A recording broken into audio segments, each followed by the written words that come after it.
Okay. Everybody, welcome to today's meeting of City of York Council's Area Planning Committee. My name is Councillor Hollier. I'm the chair of the committee. We're joined today by the other members of the committee down either side of the table and other various sort of legal, technical, planning staff, both sort of joining us in person, but also available on the line as well if we need them. I'll just ask first if there are any apologies, and I think we've got Councillor Lomas substituting for Councillor Webb. I think that's the only one, so welcome this evening. If we move on then to the agenda, if there's any declarations of interest from members. Councillor Orrell. Thank you, Chair. I have a personal interest in that Mrs. Campbell, one of the public speakers for item 4C, was Sheriff when I was Lord Mayor.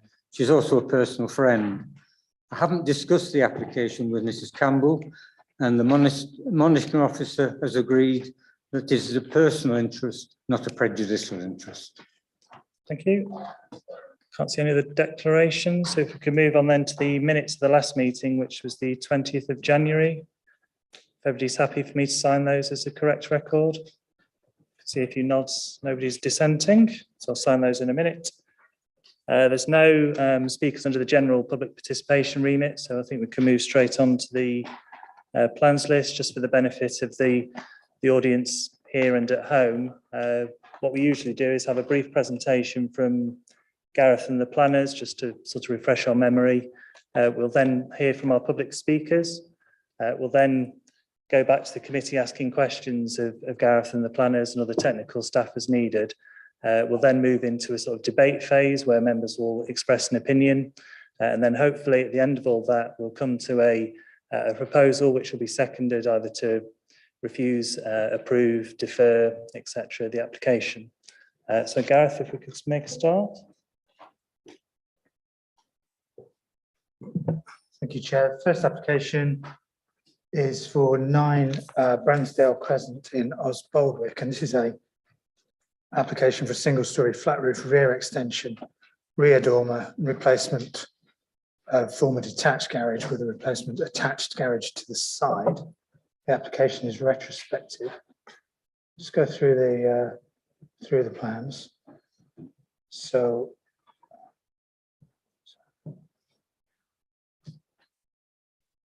we have the as existing site plan and the existing plans and elevations.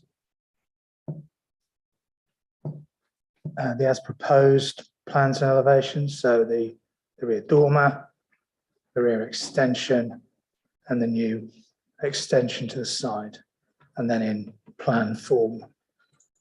So that's the new single-storey extension. But just go back to those existing elevations. See that there were previously extensions to the rear, a conservatory, and then this family room. And some photographs. So you have seen the objection from a neighbouring property to the rear. And this is their rear garden courtyard area, new extension here. And sorry, I've flipped back to, you see on this property directly to the rear has a side garden, a small rear garden that you saw in that previous photograph. So this photograph is taken from that side garden towards the application property, and then a further photograph there. There is a very short update in front of members, additional representations, a letter from the applicant, an additional representation from the objector, and just before the meeting we received an objection from the parish council. Objection for the following reasons. The development is not sympathetic to local character or good design. Development's overbearing and intrusive for neighbours and therefore not respecting neighbouring amenity. The development is prominent from public view on Tranby Avenue, and the absence of any landscape stroke screening proposals although you will note from the additional representation from the applicant, they did talk about their plans to screen and erect a fence once the build is completed. Members want me to go back to any of those particular drawings, photographs? Councillor Wilby. Thank you. I just wanted to know what the building was on Tranmere Avenue that we're looking from. Do you see what I'm saying? Yeah, so the little block, I know the house which it has 19 on, what is the little block? That's its garage.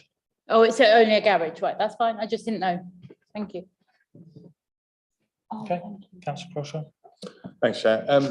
Just on between the existing and the now existing, I suppose we should call it, the rear projection, I appreciate that the new built thing comes out further than the conservatory. Does it come out further than the family room came out? And how much further does it come out? The family room measured off at 4 metres, and the as-built extension is about 6 metres. So it's a couple of metres. I can't see it. Would you repeat that? So the previous extension was 4 metres. The as-built replacement extension is about 6 metres. Thank you. Okay, so there's no public speakers on this item, so I will invite just sort of general questions if anybody's got one to ask. Councillor Orrell. Yeah, there's no conditions on this.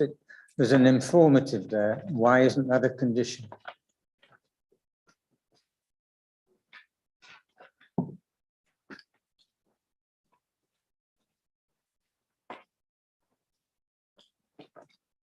There is a condition which is about the roof of the extension not being used as a roof terrace or for sitting out.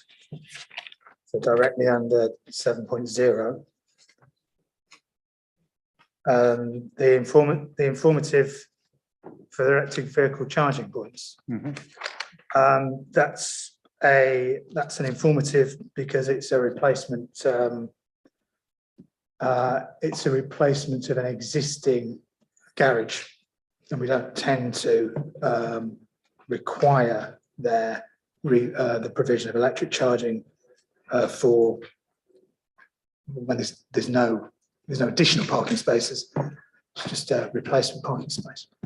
Could we make it a condition? We could, but we would be going against our normal practice. Okay, thank you. Thank you. Any further questions? Not, and we're happy then to move into debate. If anybody would like to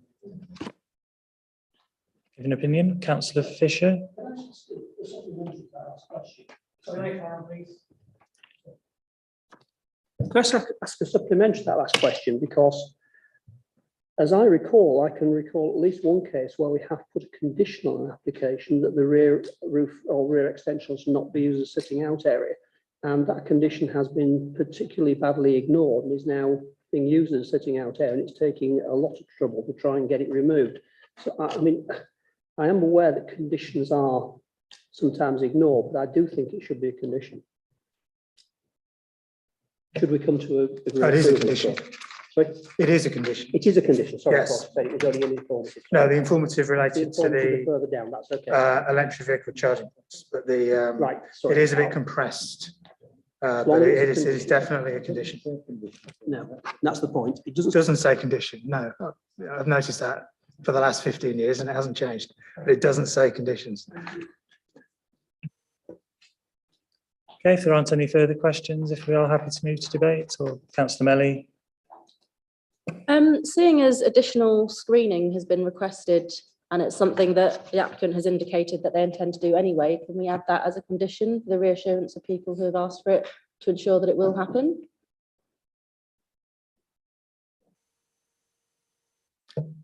Yes, you could impose a condition requiring submission of screening, planting and a fence, if you felt that was necessary. Councillor Orrell? Chair, could we put a timescale on that?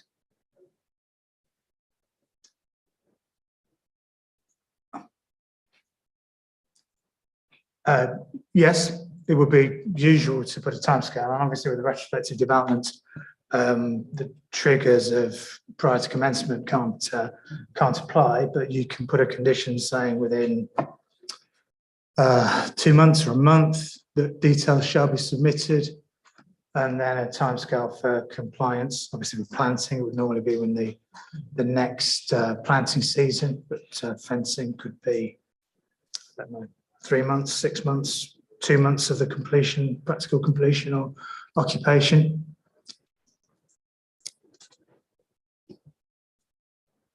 Okay, if there aren't any further questions there, if we are happy to move to debates, maybe you'd like to make a start. Councillor Orrell? I'll move approval with the conditions that I've just suggested, and Councillor Melly suggested as well. Okay. Do we need to bottom the timescale on that one? Suggested 2, 3, 6. Flexible. Yeah.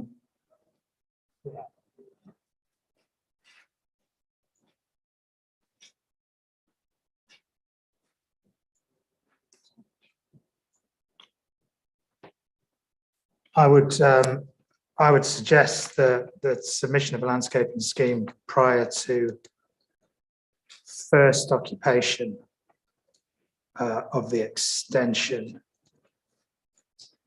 It's not occupied at the moment, the house. And then that leads to its implementation in the first planting season following completion. And in terms of a fence, I would suggest, again, details prior to first occupation and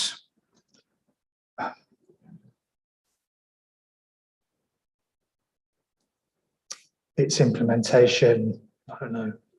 It's what's reasonable.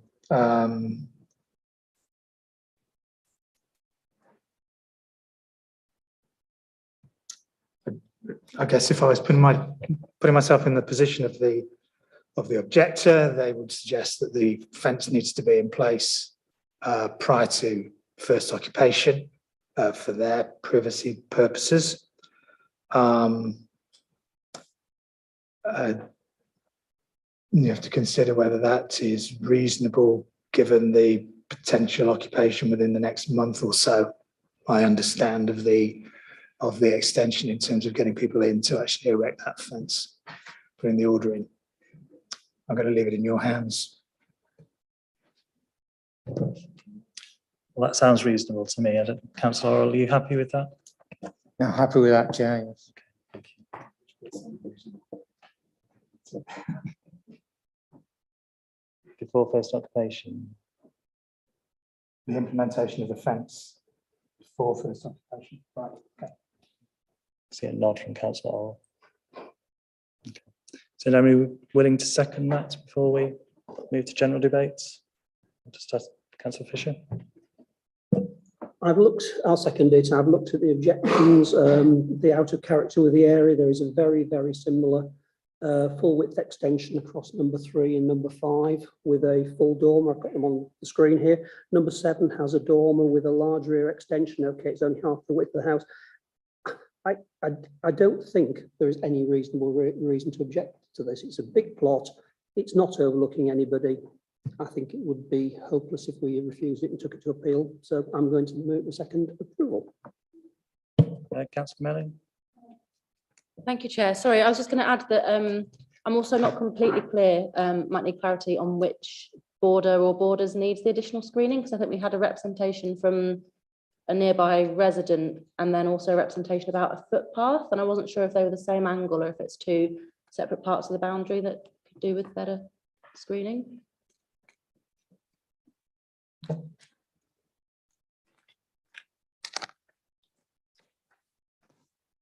We call a footpath. And there was the comment from the parish council, the objection from the parish council mentioned public views from Tranby Avenue. I'll just go back to the, you see Tranby Avenue comes along here. And then the low fence and those 4 trees were along this boundary. And then the photograph from the patio was here. But that's all the same. That's the same ownership. That's a single ownership. But I think if you landscape along here,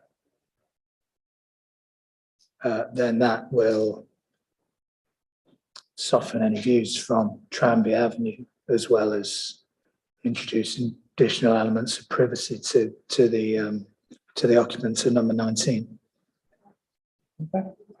Councillor Crawshaw. Yeah, just going to sort of raise a note of caution actually, because unfortunately I couldn't join the site visit. My computer was not having it.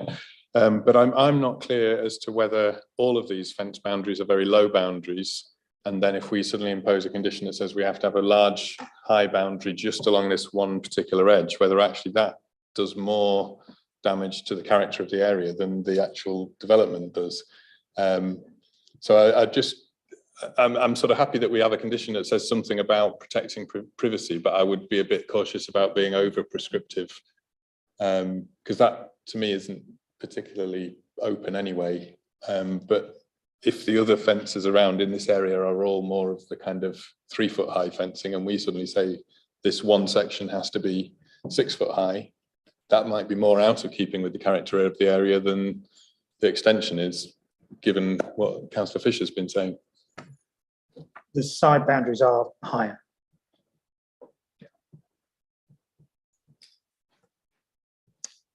Okay. Can't see any further issues being raised there, so I think if we're then happy to move to the votes. But I'll ask Gareth if you could just give us a brief Yes. status update. So it's been moved that permission be granted, subject to the recommended condition, and then an additional condition requiring the submission of landscaping and the submission of details of a new boundary fence. Both of those to be submitted prior to first occupation and implemented. The fence implemented before first occupation, and the landscaping implemented in the first planting season following completion of the development. Okay, thank you. So if I could see then all those in favour of that.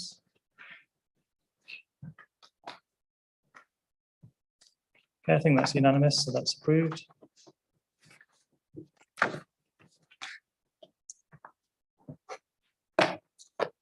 Move on then to item 4B, which is the Lord Nelson.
Okay, thank you. In that case, you just need to.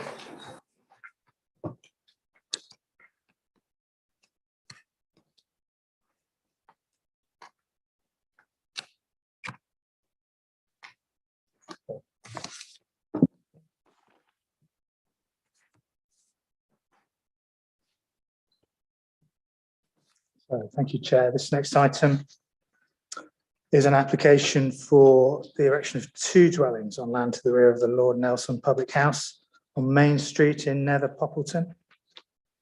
Members will recall that this application, or a similar application, this is a resubmission of an application that was considered in 2020 by members and refused. I'll just go through the presentation. So there's a site, we have the Lord Nelson at the front of the site, and the red line shows the application site, proposed site plan here, extent of the new dwellings. Proposed layout. So the access is taken from Main Street, where the existing access to the pub car park and the consented caravan storage to the rear. Be a new car parking area, pub garden, dwelling 1 and dwelling 2. Draw your attention to Poppleton House, which is a listed building on the adjacent plot. The floor plans for plot 1 and the elevations for plot 1, 2-storey dwelling. Floor plans for plot 2 at the rear of the site. This is a 1-storey dwelling, a more contemporary appearance. The site sections, that's a bit of a busy drawing at my scale, slightly better on the screen. So here's the Lord Nelson pub, adjacent properties, and then the roof of the proposed dwelling behind the pub. Section, which is a view from Hallgarth Close. So this is number 1 Hallgarth Close. Their garage building, the proposed 2-storey dwelling at plot 1. It's number 2 Hallgarth Close. You can just see the plot 2 over the fence, and Poppleton House in profile. Section through the driveway, again, Lord Nelson, plot 1, plot 2, 2 Hallgarth Close behind, and then the property to the rear of the site. And then the section view from the rear of the site, there's number 2 Hallgarth Close, 1-storey dwelling. You can see the 2-storey dwelling, plot 1 behind that, and then Poppleton House there. There's a roof plan which has some ridge and eaves details that I come back to if members are concerned about that. An earlier photograph showing the pub and the existing access from Main Street to the bus stop, bus shelter there. This photograph is from within the site. That's the garage to the rear of number 1 Hallgarth Close.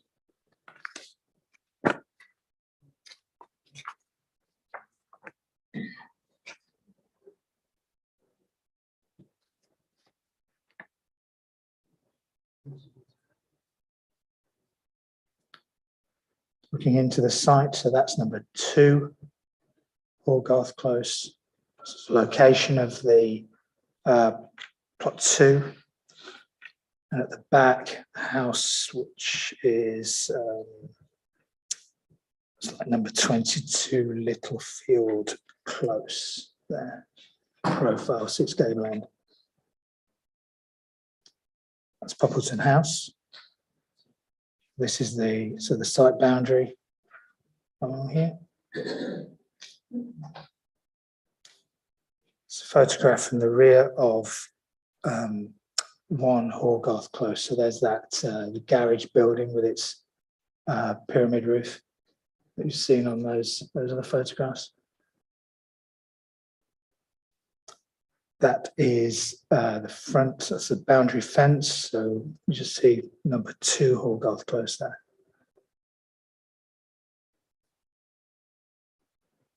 This is from Main Street. So this is number 17 Main Street. That is Horgarth Close is behind. You can see the pyramid roof of that one at number 1. And the reason for this shot is to show the visibility of Poppleton House from the northwest along Main Street. Just for reference, I don't know the date of this, imagery from Google Street View, sorry, Earth. So you see the boundary, pub at the front, follow the boundary here. Horgarth Close, Main Street, Poppleton House. There's another one from the same, sorry, from a different view, same source. So the pub to the front, Horgarth Close, Littlefield Close, Poppleton House. So that photograph I showed where you could see Poppleton House taken from here. There's the roof of the garage, and you just saw the roof of Poppleton House there, listed building in the conservation area. So that's the end of the presentation material. There is an update. There's a revised plan that's been submitted, and that was the one I showed you that had the references onto the slab levels and the ridge levels on the site plan. I've also included there the reason for refusal for the previous application. It was only referred to in outline in the report.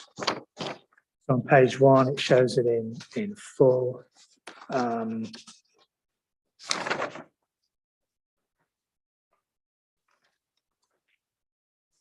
We also have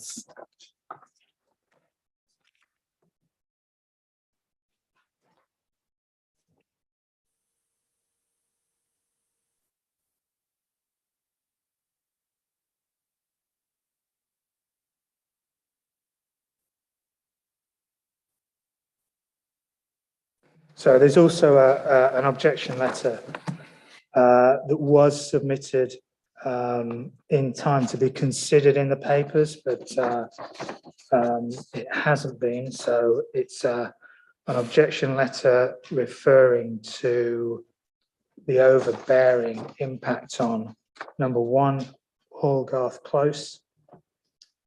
It notes that the application for plot 2 is being re-evaluated, is now a single-storey proposal.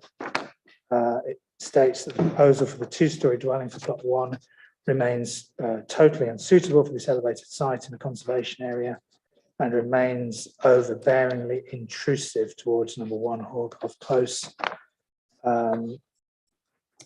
Points out that if the developer was insisting on a 2-storey dwelling, there's ample scope for the floor level to be reduced by up to 2 metres, causing the structure to be less domineering.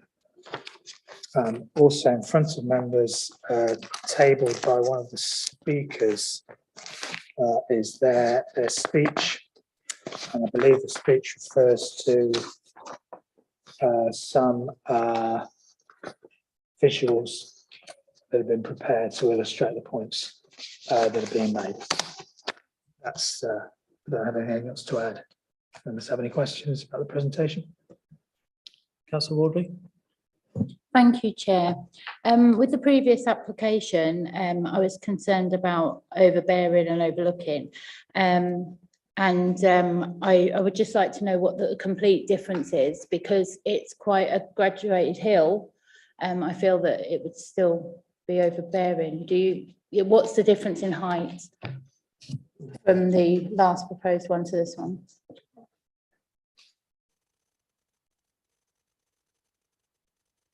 We could come to that in a bit. We just questions, I guess, specifically on the presentation and the pictures. We need the planning officer who's currently not joined the meeting yet.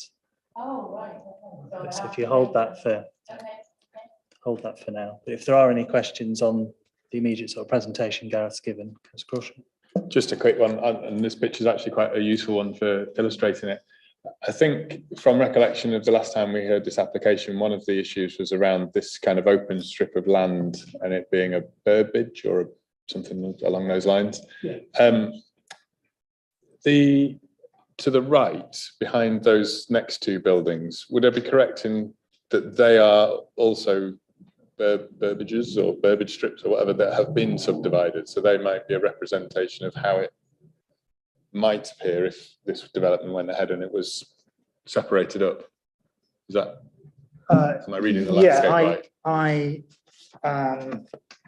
But historically, I'm not sure what preceded the building of Hallgarth Close, but it would most likely have been a similar large rear plot that you can see if you go on to page 49 of the agenda.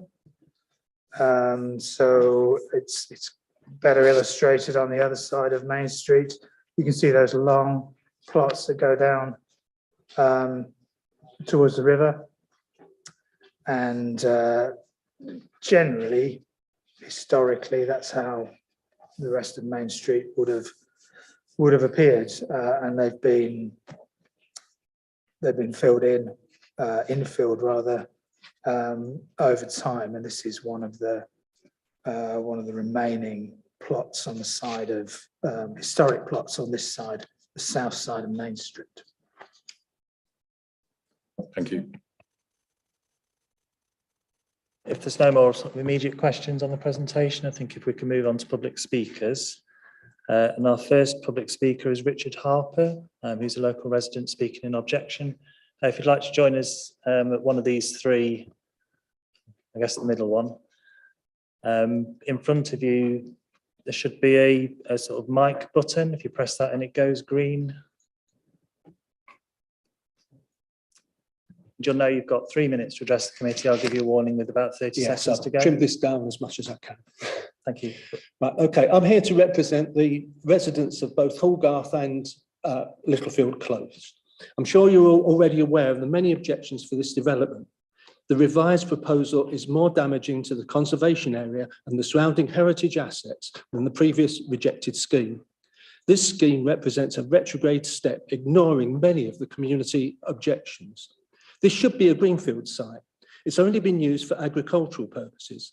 The footings for pig pens have recently been dug out to allow for a party barn to be constructed. In a publication by the Poppleton Historic Society, the building of the Lord Nelson dates back to the 17th century and is thought to have served as a temporary hospital for the Battle of Marston Moor.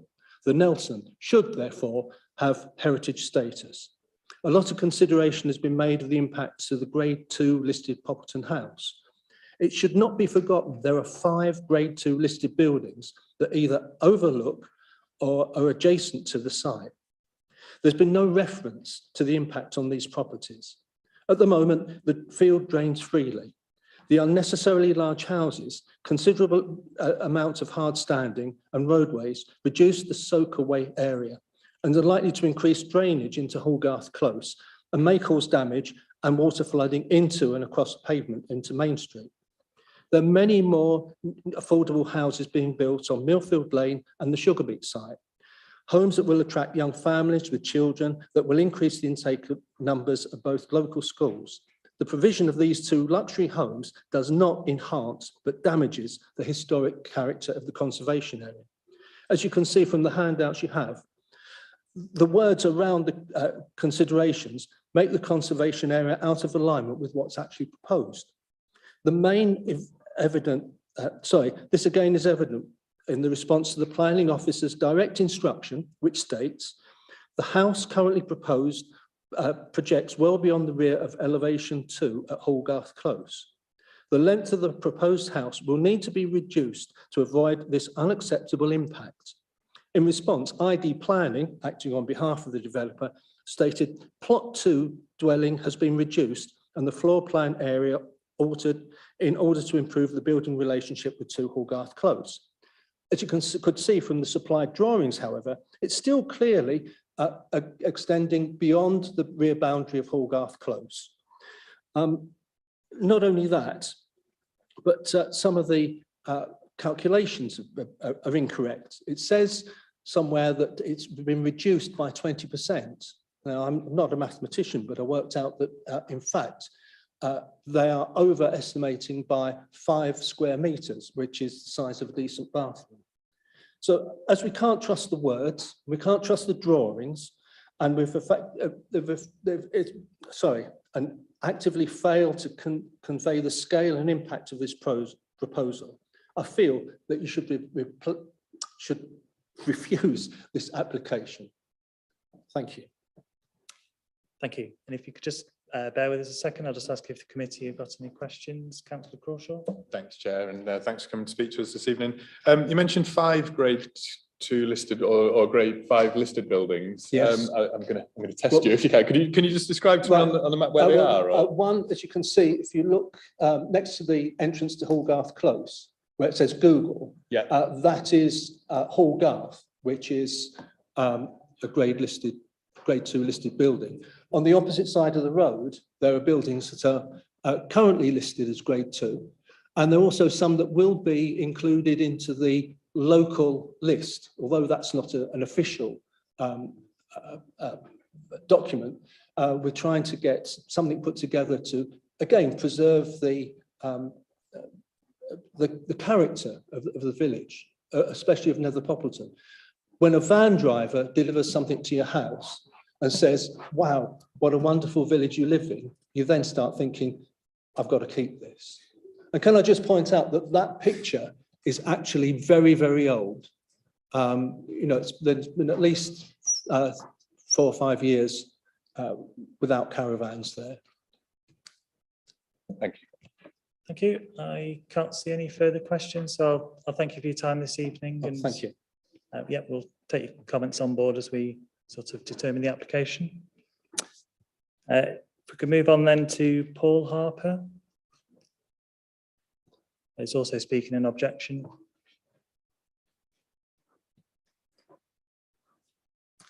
Hi, I'm afraid the same goes for me. I've done best getting 3 minutes. It might sound like the terms and conditions of something at the end of it, so I'm going to try and rush through as quick as I can.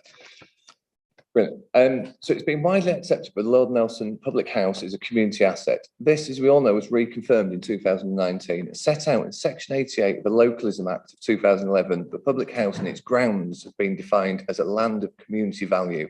During this process, Act York battled hard to prevent the renewal of the ACV listing. Presumably, it was perceived that relisting the land as an asset of community value would make the inevitable move towards becoming a fully listed heritage site more likely and thus further development of the land impossible.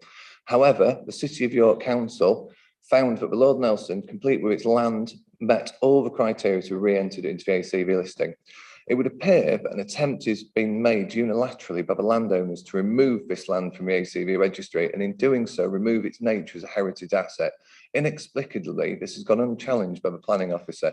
Although the ACV itself has no bearing on planning law, the inextricable link between the pub and its land is well established and has been previously validated by the council. Under sections 66 and 72 of the 1990 Act, there is a strong presumption against the grant of planning permission in this case. The City of York Council's own conservation officer states harm to the setting of Poppleton House, the conservation area and the pub itself is not outweighed by the benefits of building 2 new dwellings. I feel not only is he correct in this statement, but the risks to the wider conservation are far greater. The design code for the village, the design code in the village design statement forms part of neighbourhood plan policies. P&P3 states that any building within the village settlement lines must have features that are commensurate with the existing buildings. Should the proposed house on plot 2 be granted permission, that pastiche of modernism would enter the architectural canon of the conservation area further, completely undermining the future protections of the character of conservation and allowing a free-for-all for poor, inappropriate design and setting a very dangerous precedent. The key decision here is about balancing benefits of having an extra 2 dwellings in a market sector already well catered for in the village against the likely harm to the historic environment and the conservation areas set out in Section 8 of the National Planning Policy Framework. All indications of the harm to the immediate site outweigh any perceived benefits, although we are aware there exists a tiny minority that disagree with that. However, the potential to deliver repeated harm to the wider conservation area in the short, medium and long term unquestionably means the tangible harm outweighs any possible benefits. I request to refuse this application and implore you to end this war of attrition. The community listing and the fact the pub and its land represents a non-designated heritage asset allow for the use of paragraph 192B of the National Planning Framework and paragraph 23 of the Historic Environment Guidance that could prevent any further planning attempts and alleviate the stress and anxiety that have been ever present over the last 3 years, whilst the developer scrabbles around looking for a new way to try and exploit the system. Sorry, that was a bit... No, no. I'm not Just good at about reading in spot on. public. I find it really quite... My palms are sweating. It's horrible. Sorry. Yeah, I'll just ask if the committee have got any questions. I can't see any, so I'll thank you today. And I think that's probably the most references to planning legislation we've had in a committee speech in quite a while. So That's kind of what we're trying to do, I suppose, is it's the legal basis for it all, isn't it? Do I press this, turn it off again? now you can leave it because we've got more speakers. Brilliant, thank you. Next up is Councillor Hook.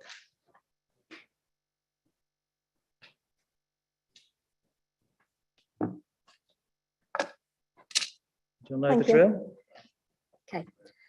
First of all, I would like to bring another application to the attention of the committee, which reveals an incomprehensible inconsistency in the way planning officers are treating this application under consideration. The other application is 21/00163 FUL, which was to demolish the property at 50 Dykelands Lane, Upper Poppleton, and replace it with a modern building, much like the one proposed for plot 2 in this application. The proposed building has had a flat roof, and the brickwork and cladding on the walls were quite different from the surrounding properties. The note from the planning officer on the website for this application says, I reminded the developer of the planning policy context and the local planning authority's duty to determine applications in accordance with the development plan unless material considerations indicate otherwise. The development plan for the area is the neighbourhood plan, which requires new development to comply with a village design statement, which itself requires development to be in keeping with the character of the area. I said that the current proposal is not in keeping with the character of the area, particularly in terms of its design and its materials, and therefore the application will not be recommended for approval. Like this application in question, the proposed building at plot 2 has a flat roof and other construction features which are not in keeping with the character of the area and so does not comply with the village design statement, which is part of the Poppleton neighbourhood plan. Unlike the application in Dykelands Lane, the building at plot 2 is in the conservation area of Nether Poppleton and very close to several listed buildings, which makes it even more important that this application is not approved because it does not comply with the legal planning document, the Poppleton Neighbourhood Plan. The Conservation Officer agrees with me and writes the following in his report.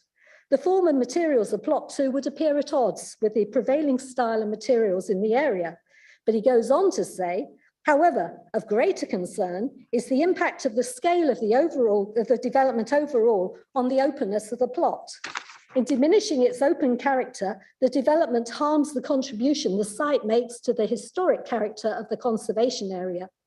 In addition, the 2-storey dwelling would be a bold addition to the setting of Poppleton House, diminishing the spacious setting which it has enjoyed since the date of construction.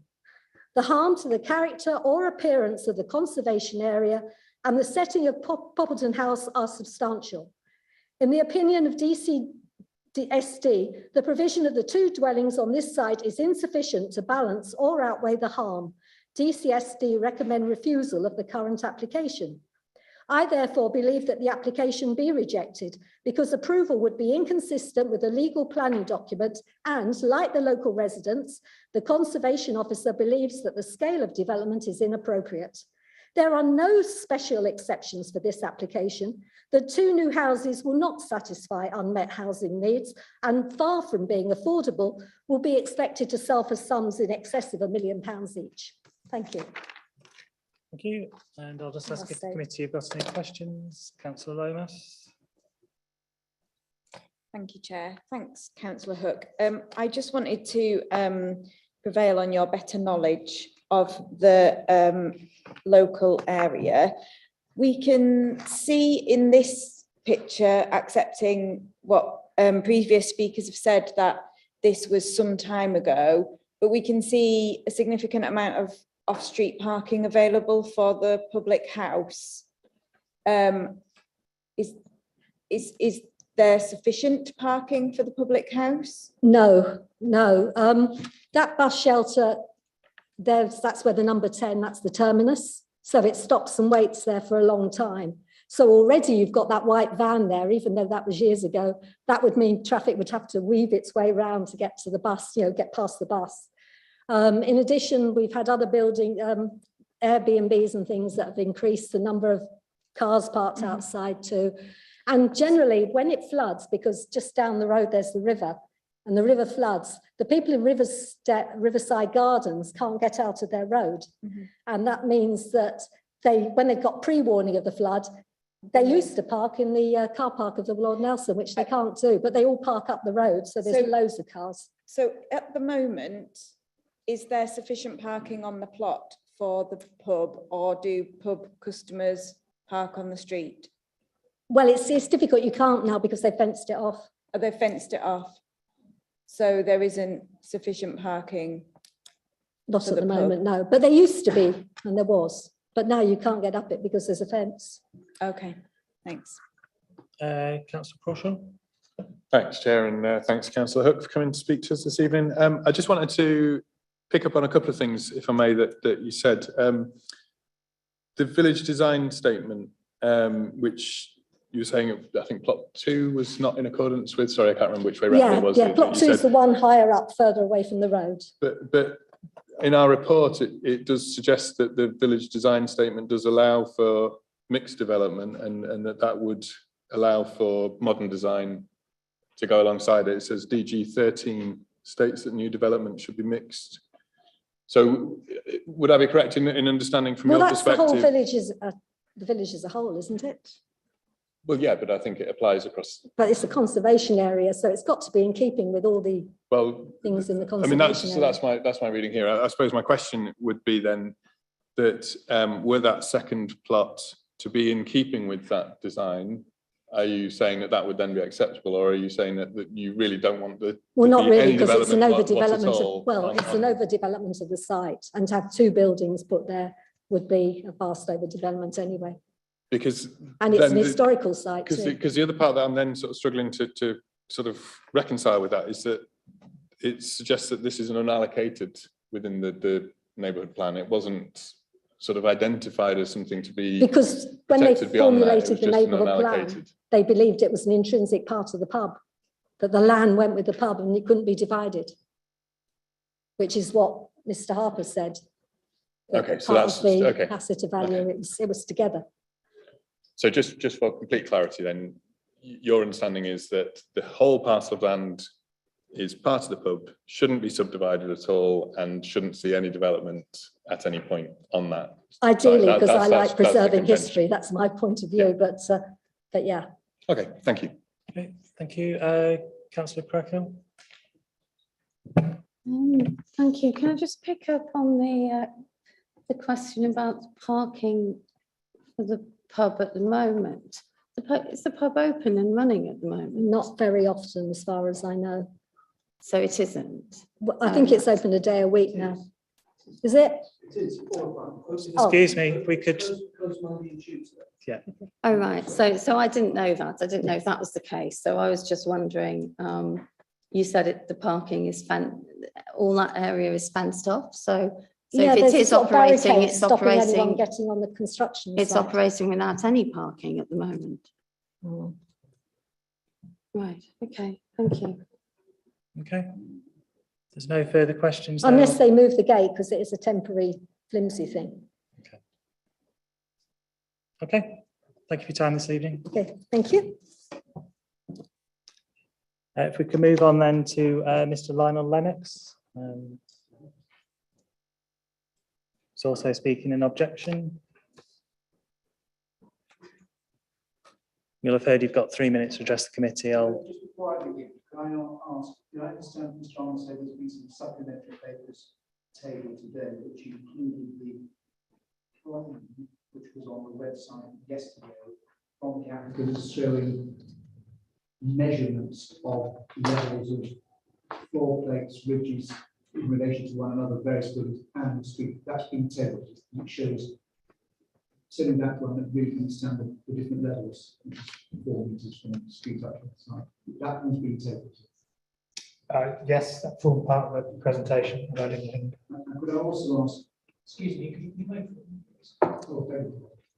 Just the light. Is that right? Have the full reasons for the refusal last time been tabled? Okay, thank you. Okay. Okay, would you like to make a start? I'm going to also say the listed building number 15 includes, of course, the listed barns behind, which are 17th century. And outside my speech, I was there when Hogarth Close was built. So if you want some history on it, I can happily give it. You know, you ask about what it was before, but okay. Right, I'll begin now. My wife and I continue to object to this application, but today we speak about one point only, and that's the proposed dwelling on plot 1, which is too high. That's the plot immediately behind the pub. The height of the proposed dwelling on plot 1 is much the same as it was on the drawings for the previous application. It continues to be a 2-storey house on the same ground level. The reasons for refusal in September 20 included the statement, and I quote, "The proposed dwellings," and please note plural, "would result in an unduly prominent form of development which, compounded by the rise in line levels from Main Street to the application site, would draw undue attention from outside the site. The scheme harms the character and appearance of the Nether Poppleton Conservation Area." I submit the applicants have not responded to the reasons for the refusal for plot 1. The committee's reasons for refusal in 2020 remain just as valid now as they were 18 months ago. Secondly, the proposed house on plot 1 is near Main Street and its roof and ridge will exceed the height of the Lord Nelson pub. Importantly, a drawing from the applicant was put in on the website only yesterday, which shows the heights of the ground floor slab and ridge of various buildings. Also, the drawing on page 58 of the agenda papers, which you've had on the screen, shows the cross-section view from Main Street, showing the roof slope, almost all of it as far as I can see, and the ridge of plot 1 exceeds the height of the pub. The Lord Nelson is a 17th century building and a heritage asset in its own right. It's a significant part of Main Street. It would never have had an adjoining or curtilage building to its rear exceeding the height of the pub by more than 7 feet. The Conservation Officer has also raised concerns about the height of plot 1. So the proposed 2-storey plot 1 house impacts adversely on the conservation area. Thirdly, Hogarth 15 Main Street, which is just above the word Google with a slate roof, where we live. This is a listed building as near to plot 1 as the proposed to the plot 1 proposed building as Poppleton House. If you look at the distance, but much lower. We may even be nearer. It's not shown on the applicant's drawings, and the height of proposed house on plot 1 will have an adverse impact on 15 Main Street. 30 seconds left. The applicants can meet all these concerns by a combination of the following: reduce the floor plate of plot 1 house by 1 or 2 meters, reduce the gradient of its roof slope, make the whole house a 1.5 meter dwelling, 1.5 story dwelling. Until the house height of the proposed dwelling on plot 1 is reduced, below the height of Lord Nelson, the application should be refused. And finally, there are many other material considerations which other speakers and the 17 neighbour objectors, the parish council, the conservation officer and the conservation panel have raised. And these two need the committee's full attention. Thank you. Thank you. I'll just ask if the committee have got any questions. Can't see anything. Councillor Crawshaw, just. Sorry, thank you, Chair, and thanks for coming to speak to us again this evening. I'm just wanting to understand the sort of topography of the area, because if I'm correct, the land behind the pub is sort of higher. It then slopes down towards the pub and then presumably continues sloping down towards the river. If I've This understood correctly. drawing, which I think you've had tabled, and I spoke to Mr. Connaught, or he rang me up about it actually yesterday. If I've understood it correctly, these measurements are all above sea level. And if you take the measurement at the entrance in Main Street to the site level, that's the ground floor plate of plot 1, that is 4 meters rise, okay? If that's what you're asking. So there's a steep rise up the drive. Yeah. So what I'm trying to get my head around is I'm partly using this on page 58 that we have in our pack. And I'm trying to work out from where in the village you would stand and see, because I appreciate that in plan view, the ridge height of the plot 1 is above the pub. But obviously if you're stood in front of the pub and stood on the opposite side of the road, you would look up and you wouldn't see beyond the pub to see the ridge height. It's not, if it was much closer to the building, if the two buildings were much closer together, you would stand, you would look up at the pub and then you would see the ridge height towering above. But as you're stood back, you won't see it. And I'm just trying to understand from where within the village you'll see the building that's behind, because I'm not disputing that it's higher, but I'm just trying to get an understanding of the context. Unfortunately, you won't have it, but my wife and I put in a substantial letter of 12 pages with professionally taken photographs last February, and it included several views of where plot 1 was seen. One was included, which was outside, I think, 17, where I think you, Chairman, just pointed out the ridge of the roof of the garage behind plot 1 and Poppleton House. It will be in that block there. If you look up Hallgarth Close, you'll see it very clearly. And if you walking down the pavement from Church Street, you know, at the end, if you're walking down the pavement, there's a very wide entrance for the drive up to the pub. Clearly, you'll see it there, very clearly, because there'll be nothing in front of it. I think my guess is, not guess, I know what you're saying. If you stood on the pavement on the opposite side of the road, on the Fisherman's Walk side, you'll see certainly the ridge above. And from our perspective, and number 1, Mr. Hinchcliffe's house, number 1, Hallgarth Close, and we're the other side of the drive, it will be very visible from our gardens. Okay, thank you. That's helpful. Thank you. Okay. Can't see any further questions, so thank you for your time this evening. Move on then to Richard Irving. Is the agent speaking in support? Thank you, Chair. I'm just being joined by Martin Walker, the architect, and Chris Thomas, who is the applicant. So if there's any questions afterwards, we've got it covered. If you'd like to make a start in your own time, we've got 3 minutes as well.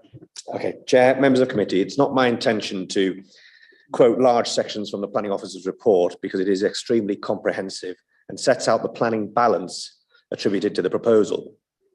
The two houses have been creatively designed, the applicant's architect having worked alongside senior officers of your planning department, having due regard to the profile of the application site. The design of these houses is individual, innovative and architecturally expressed and not characteristics of the house types of a volume house builder that spring up everywhere. They have been designed to minimize impact on neighbouring properties whilst respecting the historic form of the development in the settlement. The architects are local people whose practice is based in York and they are passionate about creativity and beautiful design using sustainably sourced materials. The planners acknowledge the site is large enough to accommodate more than 2 dwellings, but we agree the 2-unit scheme sits comfortably on the plot, providing good amenity to existing occupiers on Hallgarth Close and Littlefield Close, and the future occupiers of the new dwellings. The application includes long site sections to show clearly the relative positions and heights of proposed dwellings in relation to existing surrounding properties. The site is vacant brownfield land, having previously been used for storing caravans. The principle of 2 dwellings has been accepted by your professional planning officers previously through pre-application dialogue in respect of this application and maintained in the officer's report. It is noted the conservation officer suggests the harm to the conservation area and Poppleton House is less than substantial, but accepts the principle of development by suggesting a single dwelling instead. However, the Conservation Advisory Panel accept the principle of 2 dwellings, as do the York Civic Trust, who do not object to the application. The planning balance is evident throughout the officer's report. It is clear a key government objective is to boost the supply of homes in sustainable locations, particularly brownfield sites within easy access to a wide range of services. The conclusion on the principle of development for housing, at paragraph 5.7 of the report, is that the principle is acceptable, subject to other material considerations. The balance in this particular application centres on the Conservation Officer's suggestion the proposal will lead to less than substantial harm. This is the view of a single individual, and you will recall the other conservation advisory bodies accept the principle of development. It is the role of the planning officer to weigh up the balance and to conclude with a recommendation, in this case to approve subject to conditions. In terms of other development control aspects of the proposal, there are no objections from highway network management or flood risk management. The site can be suitably accessed for delivery and emergency vehicles and suitably drained. We agree with the conclusions of your planning officer that any harm which is less than substantial is outweighed by the provision of 2 houses in a sustainable location, given the site's extant use for the storage of caravans and the quality of the redesigned dwellings. Chair, I would simply ask you and your committee members to approve the application in line with the recommendations of the planning officer. Thank you. Thank you. I'll just ask if the committee have got any questions at that point. Councillor Orrell. Referring to what Councillor Walby said earlier, what's different to this than the one that was refused 18 months ago? Yeah, happy to answer that. I'll start with plot 1 because that seems to be one you're asking questions relating to. The main differences, the 3 main differences. One is that it was moved a little further away from the boundary, the northern boundary on that plan, if you like, from Hellgarth. It was moved a little further away from the boundary of the pub. The garage to the side, which was detached, wasn't separated, is now been reduced to a smaller garage and attached to the dwelling, moving it away from number 1 Hellgarth. The ridge height was reduced by about 300 millimetres, and the floor levels was reduced by about a similar 300 millimetres to give a net overall reduction in the ridge height of around half a metre, so that the dwelling was not as large. I think plot 2's differences are fairly self-explanatory. A contrasting design to enable a shorter perception of the site itself. Okay, Councillor Melly. Thank you, Chair. Excuse me. So we're going to have to debate if there is any harm caused to the conservation area, and if there is, whether the advantages outweigh the harm. So could you tell us some more about what the advantages are of this proposed development, please? Well, it's, as I say, in line with what the officers have said in the report, it is providing 2 well-designed, creatively designed houses on a brownfield site, which has had consent and can be used for the storage of caravans in a sustainable location. Just because it's in a conservation area, I do have to say that it doesn't mean that development cannot happen in a conservation area. What conservation area legislation says, it should either preserve or enhance. So it doesn't say that you can have no development. What we've done here is to look at, in effect, a canvas that is there for creativity, to look at some bespoke architecturally designed houses, which quite often these days you don't get. As I said earlier, that the volume house builders tend to produce the same house types. This is something that's going to be unique. And in our opinion, and in the opinion of the balance of the planning officers, it doesn't harm the conservation area. Councillor Melly. So that's the same argument for why, so you'd say it preserves the special character and appearance of the conservation area or enhances it because of what you've just said? I think it enhances. I think you look at the images that you've seen earlier with the caravan spread out, you've got a good high quality development of 2 houses. And when you look at the density discussion in the officers' report, the officers said that, you know, you could perhaps put more houses on it. We don't think that the site warrants more houses. It's two bespoke, well-designed, architecturally led dwellings. Okay. Sorry, you've had your say already, so we've moved on. Any further questions from the committee at that point? I can't see any. Sorry, I know that there is a format and a correct way of doing things, but just in terms of making sure that we do have all the information and ask all the right questions, can we hear what the question is that the person watching wants to hear, and we can decide whether we want to ask it or not? No. If there's some key information that we might need, and No, I think we've got all the information. If it hasn't already come to us by now, we get into a sort of dangerous precedent setting sort of situation at every time. No, it's okay. But no. Okay, I can't see any further questions at that point. So I thank you for your time this evening. Thank you.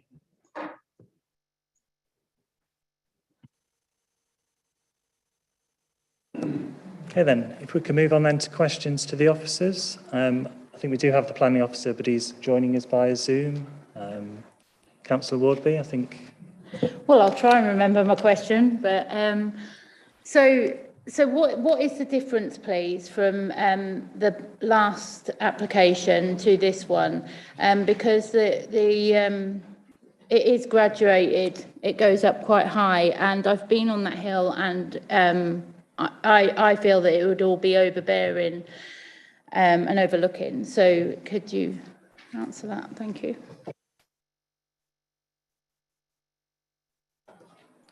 I think we've got Kevin's with us. Chair. Fantastic. Yes, we can hear you. Did you hear Councillor Warby's question? Yeah, the main differences between the two schemes. In terms of plot one, as you heard from the from the applicant there have been some minor changes. It's brought a little further away from the house, the adjacent house at 1 Hallgarth Close. The garage, which is the nearest part of the dwelling to 1 Hallgarth Close, has been reduced and tucked in closer to the building it's now attached to it. Other than that, it's not massively different from the scheme that was before you before. The main differences are that the house at plot 2 is now very different.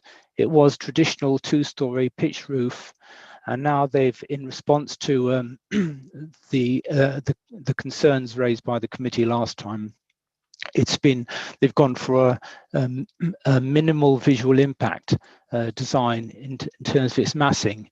It is now a 1-storey flat roofed. And of course that's increased the floor plan, but it wouldn't be visible from any public viewpoint. It would reduce the impact on the adjacent occupiers, and it has a contemporary design with a flat roof, but it still retains, or it's as amended, it has now got clamp bricks to be more in keeping with the materials in the conservation area. Those are the main changes. The access is slightly improved by now. There's now better turning within the site for vans and cars. But those are the main changes. Okay, thank you, Councillor Wardby. Thank you, Chair. So you're saying that plot 2 has changed quite a lot.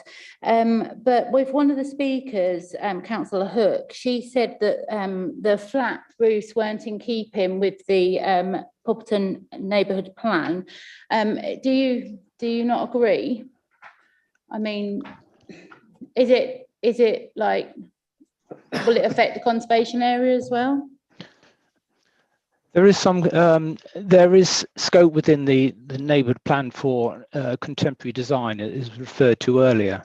With this building, it is, as I said, the idea is to minimise its visual impact.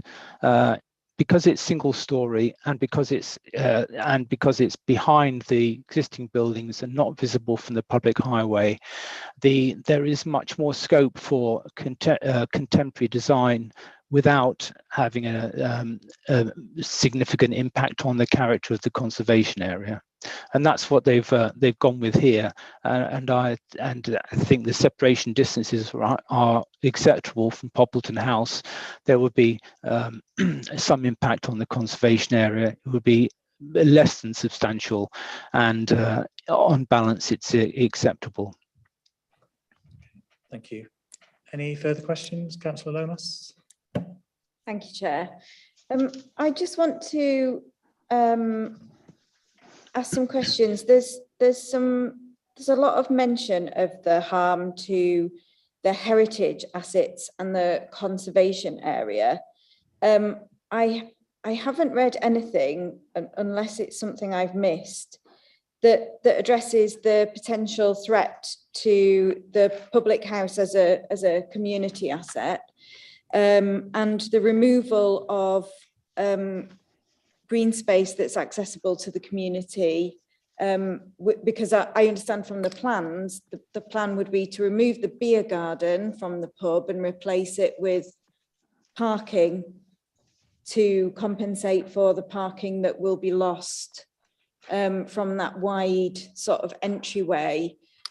So I haven't seen any assessment of any potential threat to the public house as a community amenity. There is mention that 9 car parking spaces is adequate.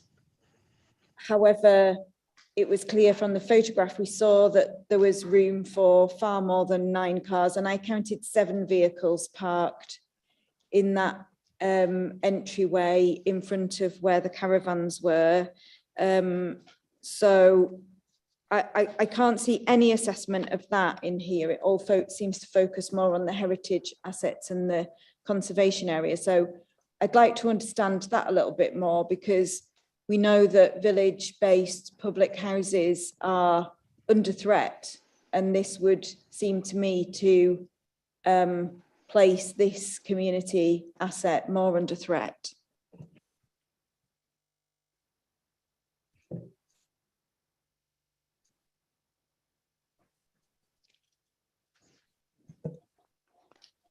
Could you take that one, Kevin? Yeah. Okay. It looks like it looks like you can't see me. Is that right? But you can hear me.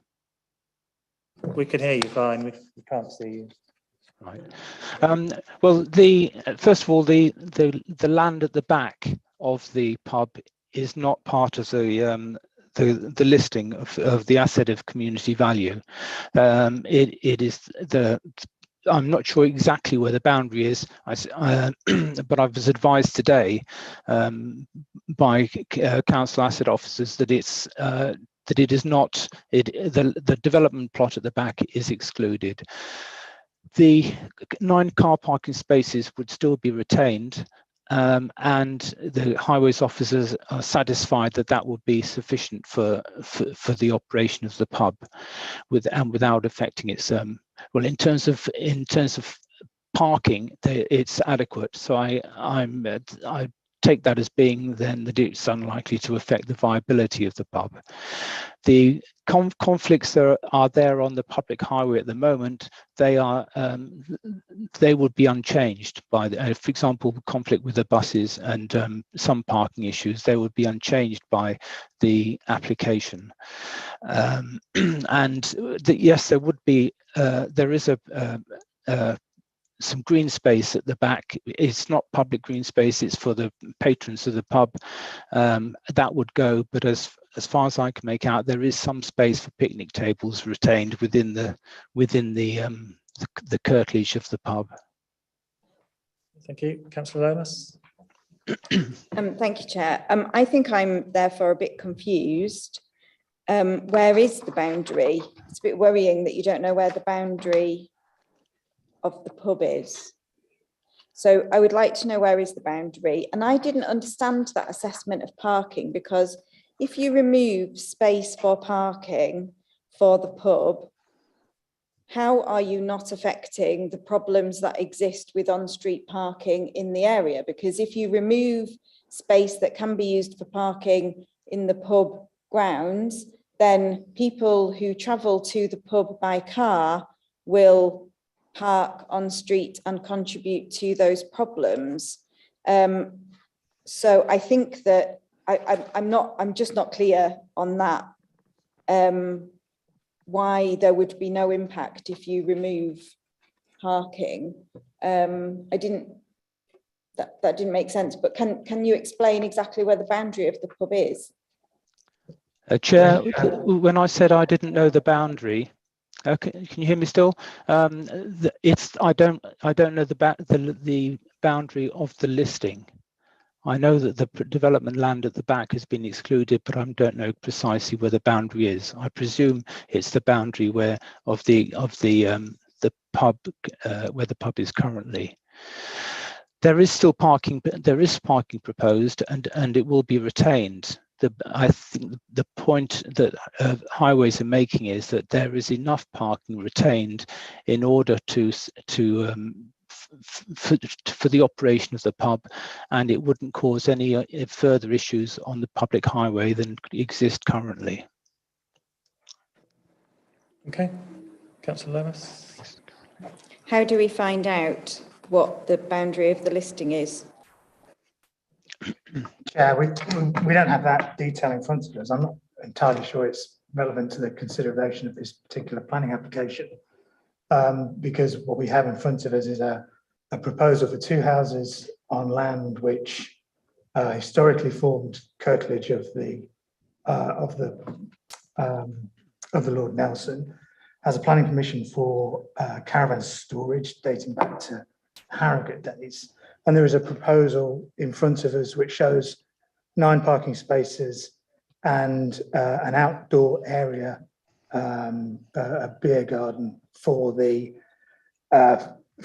to serve the existing public house. And also, I should draw members' attention to the fact that this is a resubmission.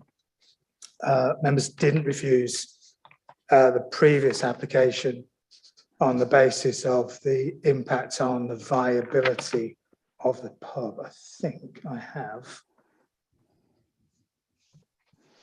Yeah, so there's a scheme that was refused with its 1, 2, 3, 4, 5, 6, 7, 8, 9 parking spaces and its beer garden. As I do say, I wouldn't advise members to introduce further refusal reasons where there has been no material change in circumstances since a previous decision. Okay, Councillor Oral. Yeah, it's conditions and informatives again. Kevin, public protection say there should be a condition about noise insulation, but you've got it down as an informative. Is there a reason for that? Not that springs to mind, Councillor, I'm afraid. I'll look through it now.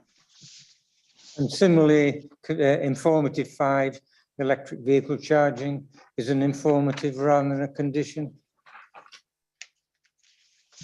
It shouldn't be an Sorry, Kevin, I'll take that one.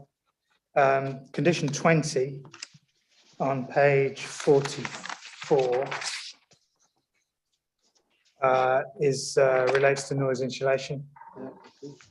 Measures protecting the approved residential properties.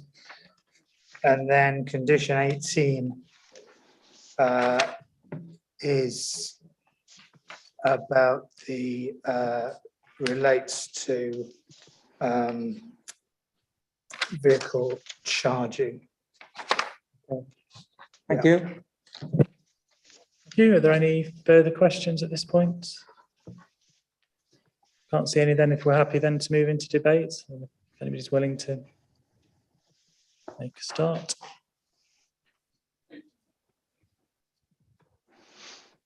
Councillor Wardley then. Never done this before, so bear with me. I'd like to move for refusal on overbearing, overlooking. I don't harm to conservation area? So I guess in terms of wording, what was the previous refusal reason? Absolutely. I don't see much change. Thank you.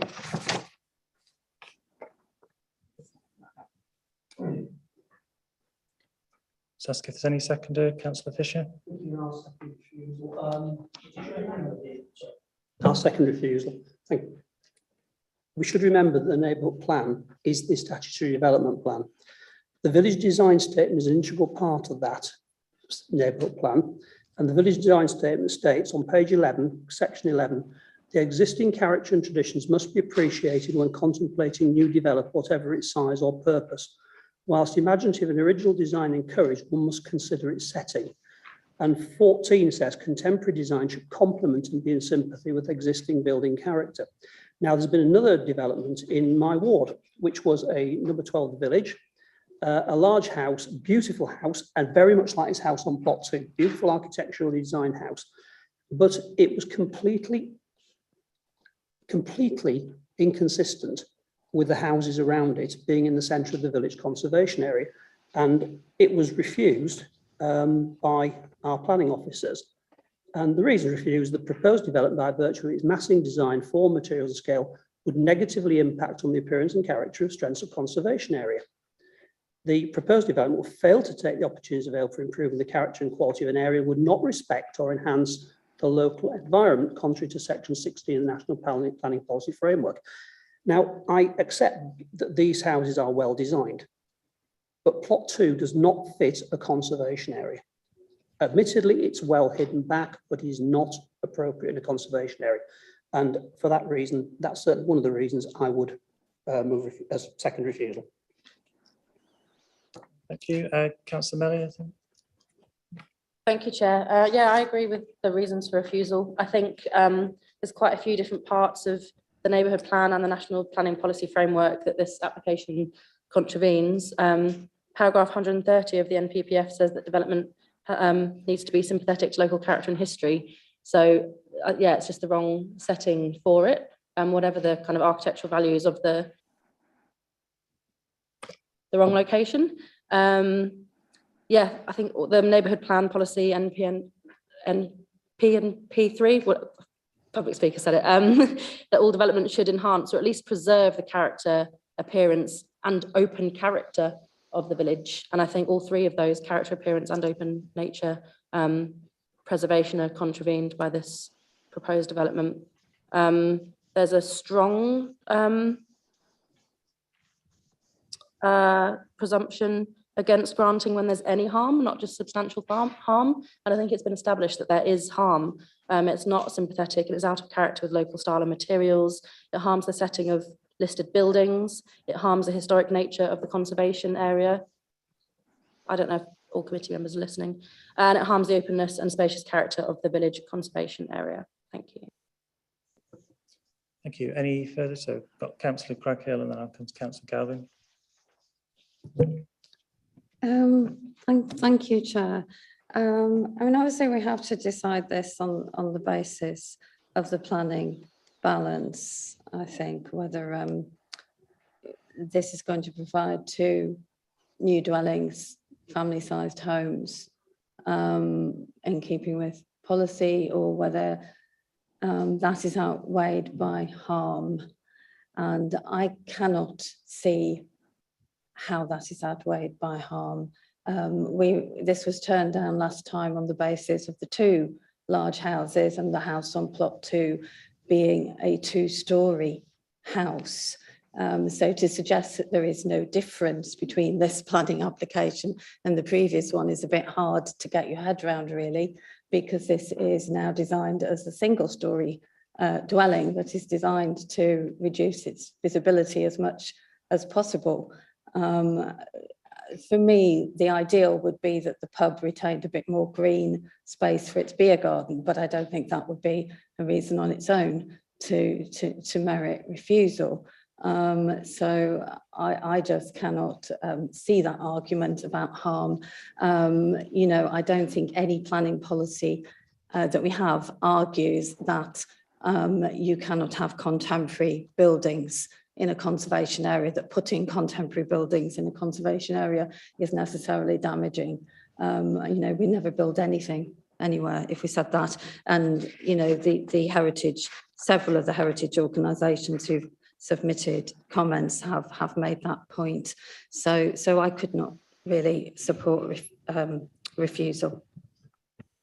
Thank you, Councillor Galvin. Yeah, I listen.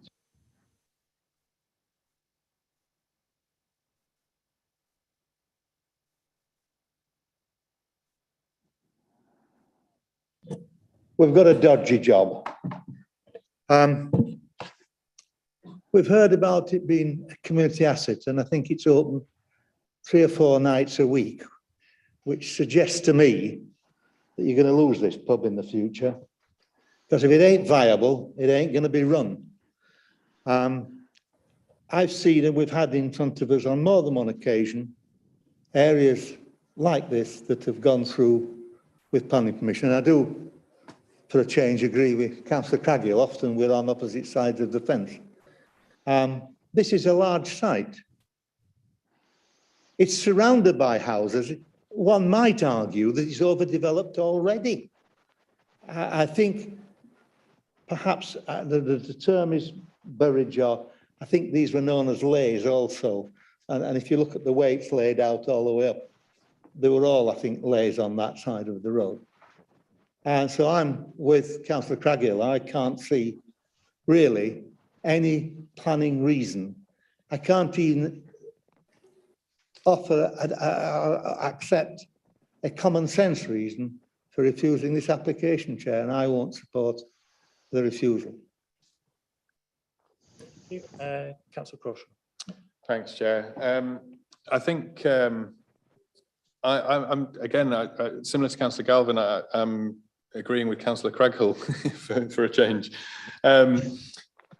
You know, the Conservation Area Advisory Panel says it would be difficult to object to the use of the site for housing, and then goes on to say that they support the principle of the proposal and make some comments about the design. And likewise, the Civic Trust. And I actually think you get into very dangerous territory if you only want to see things in a conservation area that look like the things that are already in a conservation area, because actually you end up with pastiche, and it's far better to have something that is quite strikingly different but complementary.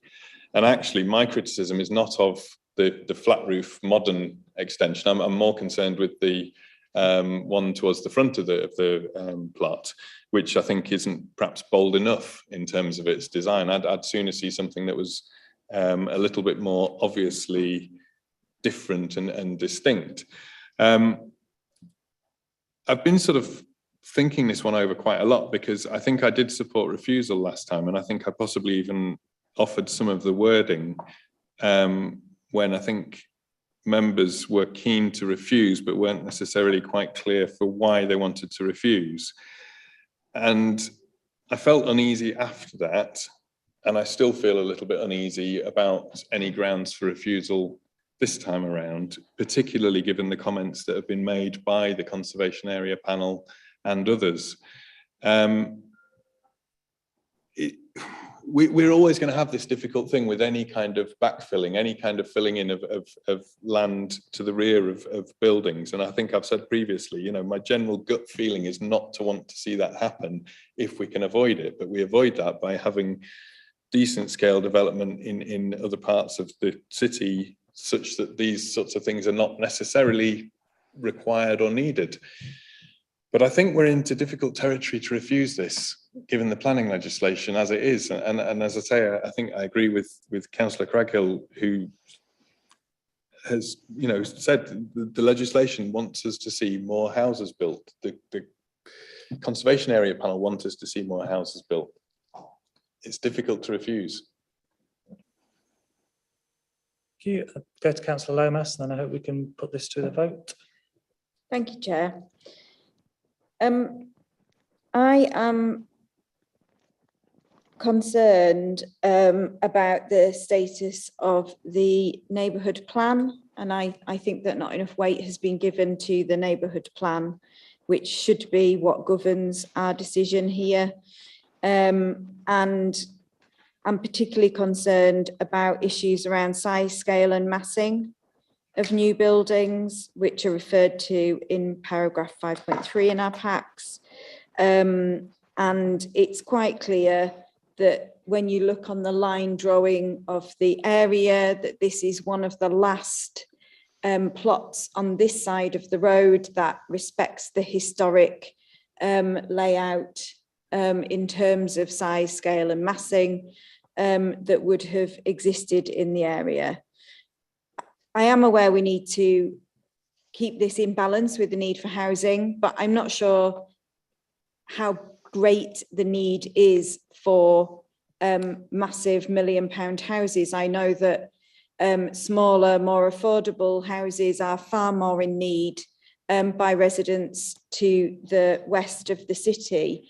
And I have sat on planning decisions before where we've had to refuse applications that would have provided affordable housing in this area, in fact, in the same ward, because they sat on Greenbelt. And I would much rather see 60 affordable social houses built in a muddy farmer's field that floods and can't be used than this kind of infill, which removes amenity for the community, green space that can be used by the community, because it even says in the papers that the community are the patrons of the pub who have access to the green space behind, and the removal of one of the last plots on this side of Main Street that respects the heritage and the history of the area. So I will be supporting refusal.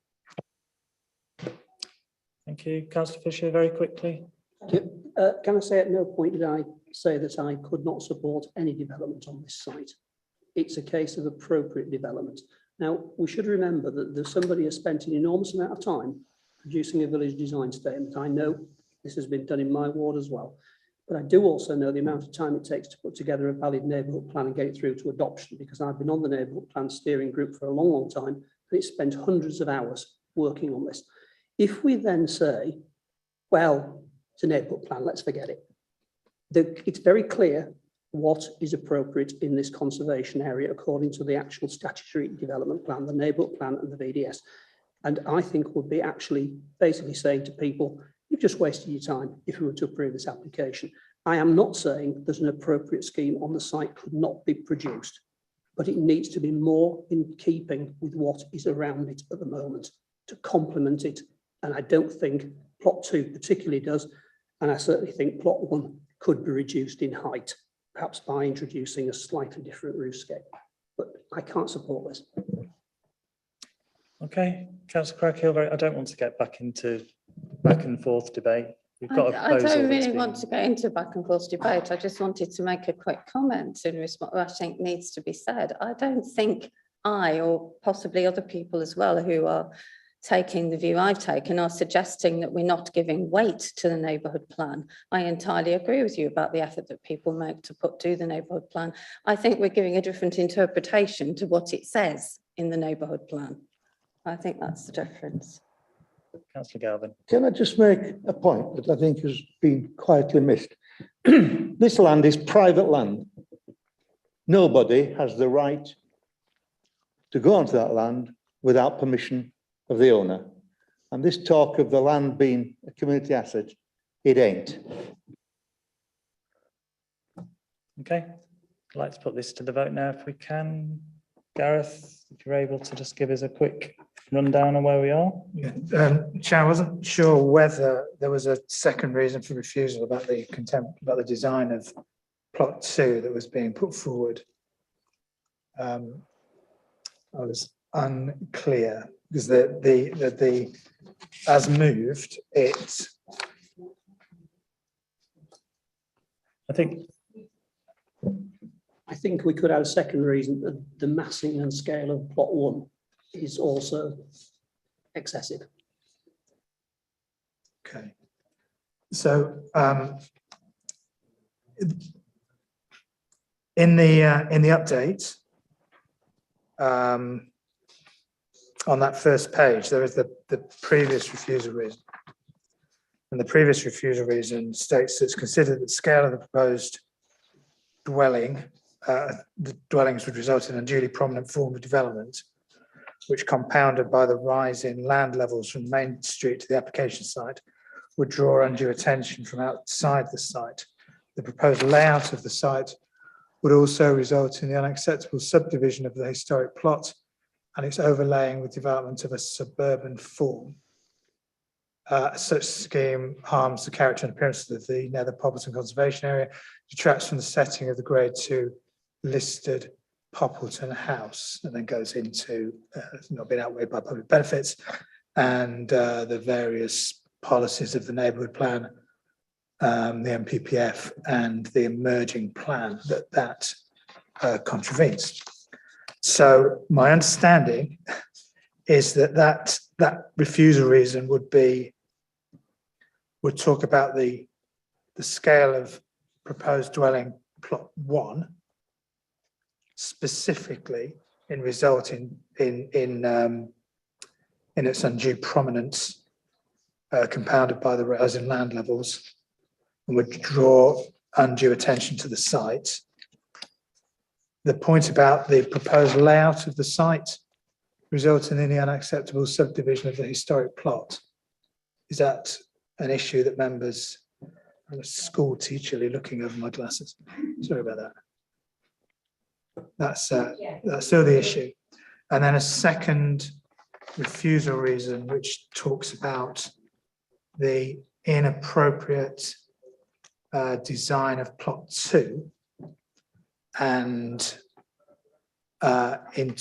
specifically in terms of policy PMP3 and its reference back to the relevant policy in the design guide. Was that what you were? Yeah. So the proposal moved to refuse planning permission for those 2 reasons. Okay, thank you. If I could see those then all in favour of that proposal. Those against, sorry, I'll just sorry, if you just keep your hands up a second. 8. And all those against, sorry. All those against. Against refusal. Yeah. So that's 8 for and 3 against. That has been refused. Okay, so I'll need a 5 minutes adjournment at this point to bring in the speaker for the next. So if we aim to be back at 6:15.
Okay, thank you everybody and welcome back to the meeting. If we can move on then to item 4C, and Gareth, if you're able to kick us off, please.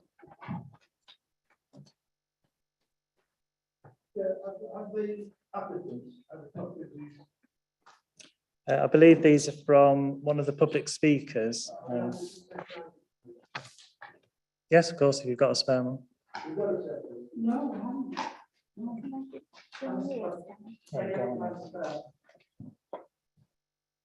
Found a spare.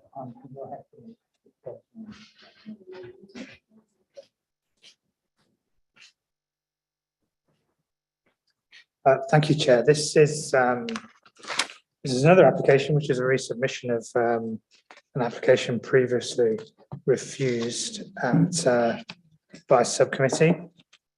This application relates to land, the Royal Masonic Benevolent Institute, Connaught Court, St Oswalds Road in Fulford. The proposal seeks a change of use of existing bungalows within use class C2. And these bungalows highlighted on the screen in brown behind us, to residential accommodation where care is provided, and that's within use class C3B. And with the construction of a parking court, which is shown on this as proposed site plan here, an access driveway from Fulford Park. So Main Street runs along here, Fulford Park, the access is taken in by this new roadway into this parking court set in the courtyard of the bungalows. There are a few more plans, so a more detailed blow up of that last plan. And then there are other plans detailing the construction layout of the roadway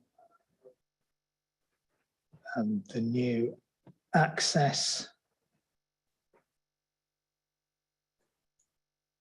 And this is a fire tender vehicle tracking drawing illustrating the width of the roadway and the width of a excuse me, of a fire tender. It's not very useful. Some photographs. So this is the existing access from Connaught Court.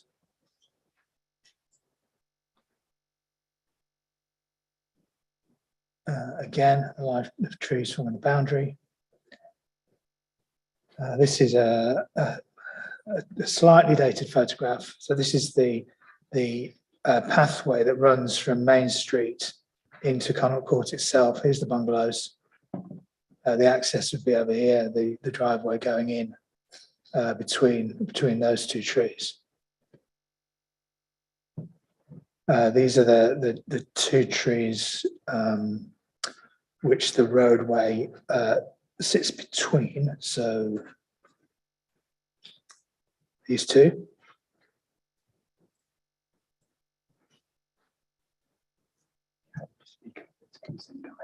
Okay.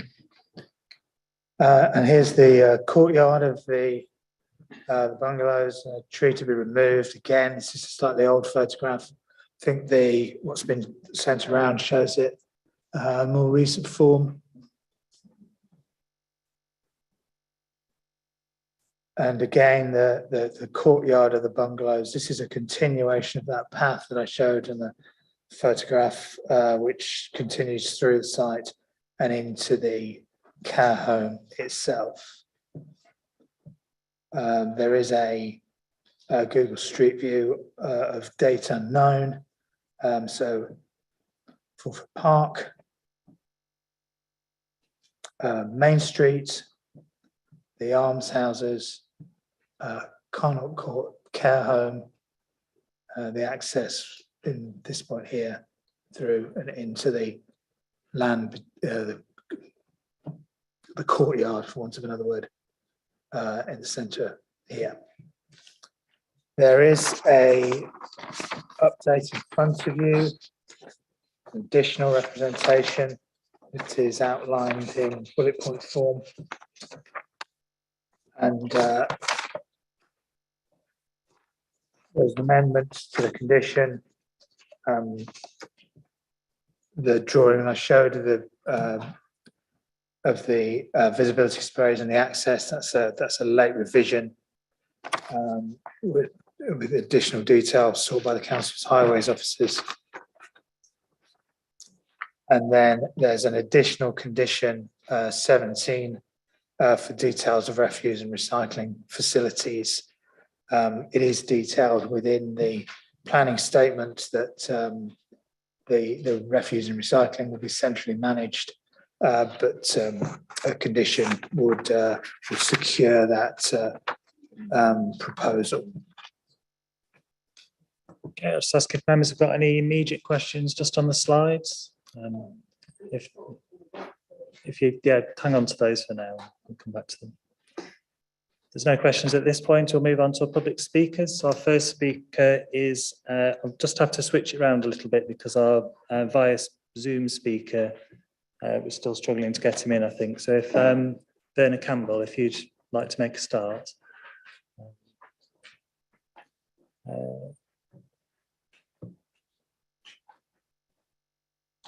No lights coming on. You're pressing the green. Wrong button, sorry.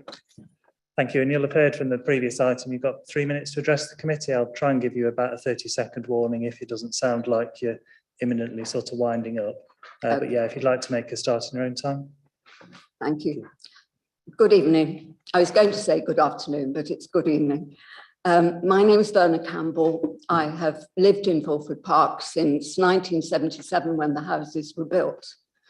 At that time, the house on the corner was a residential one, and it continued to be so for perhaps 10 to 15 years. And then 2 doctors bought it and turned it into a surgery.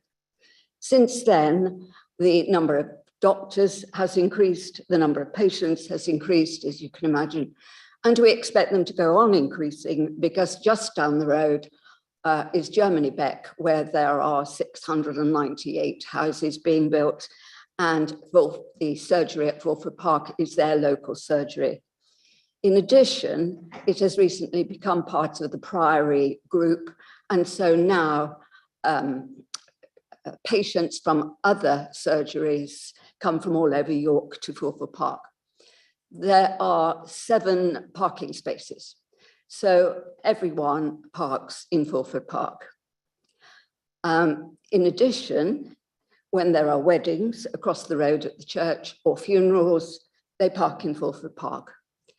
Consequently, for those of us exiting and entering, it's exiting, we have to travel along the right-hand side of the road and regularly come across vehicles immediately in front of us. Equally, leaving the A19 and turning into Fulford Park, one again discovers a vehicle straight in front of you. It is then a matter of negotiation. Who's going to reverse, where you're going to reverse, how you're going to get out of the way. And then suddenly into this, we discover that the RMBI wish to have an entrance from another road. When we first heard about it, we laughed because it was ridiculous to think that something which is so difficult to enter and exit could have yet another entrance to it. And we're particularly interested in what the highways officers would say about it, only to discover that hardly anything is said about it. There's very little in here about the problem of the parking. But then we realised that for the past 2 years, we've been in the middle of a pandemic. There have been no doctors' surgeries. So there has been very little parking. In fact, it's been quite pleasant to live there. I guess we know. Pardon? Sorry, 30 seconds to go. Okay, thank you. So this is why nobody realises what a problem it is. In addition, there is mention of having double yellow lines to increase the sight lines. This would perhaps work to the right, but it certainly would not work to the left, where there, you will have seen from the pictures, there's a doctor's wall and a hedge. So cars exiting from here will have to go beyond a parked car out into the side of the road where it's basically single carriageway and could quite easily have other cars coming towards them. The whole idea of having an exit or an entrance at this point is ridiculous. I do ask you please to turn it down. Thank you. If you could just bear with us a second, I'll ask if the committee have got any questions. I can't see any, so I'll thank you for your time this evening, and yeah, we'll take your comments on board. We could move on then to our next speaker, who's Mary Ermston.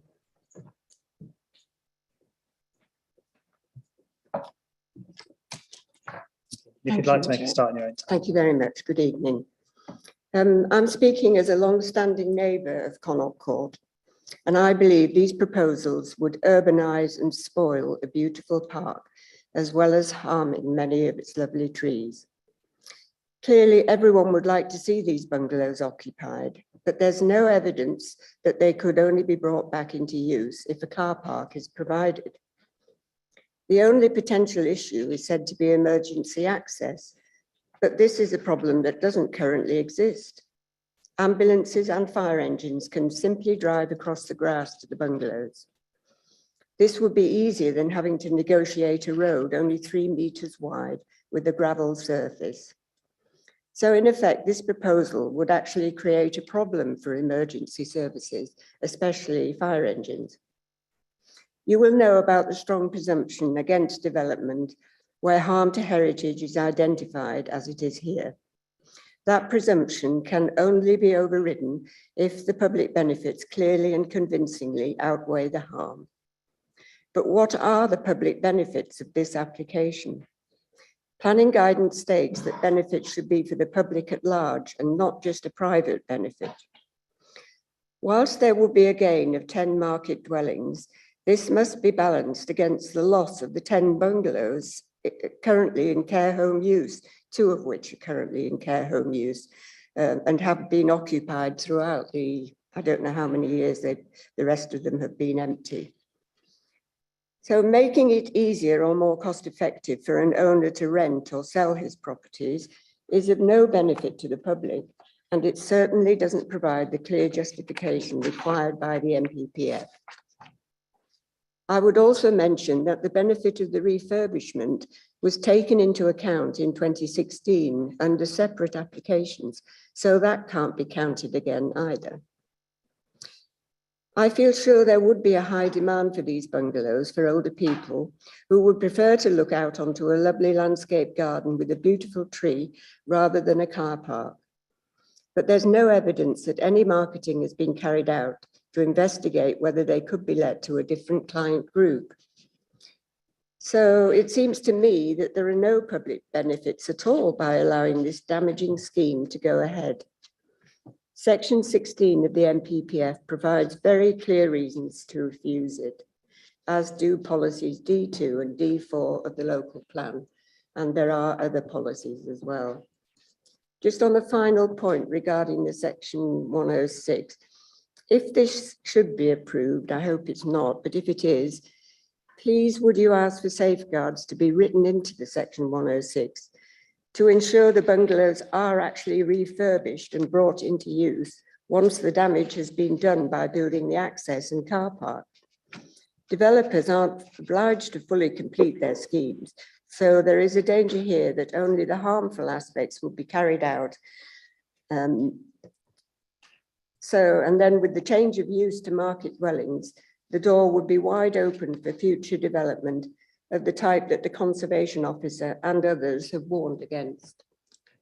So, thank you. Thank you. Let's ask if the committee have any questions. Can't see any, so thank you again for your time. We could move on then to Jesper Phillips, who's also speaking in objection.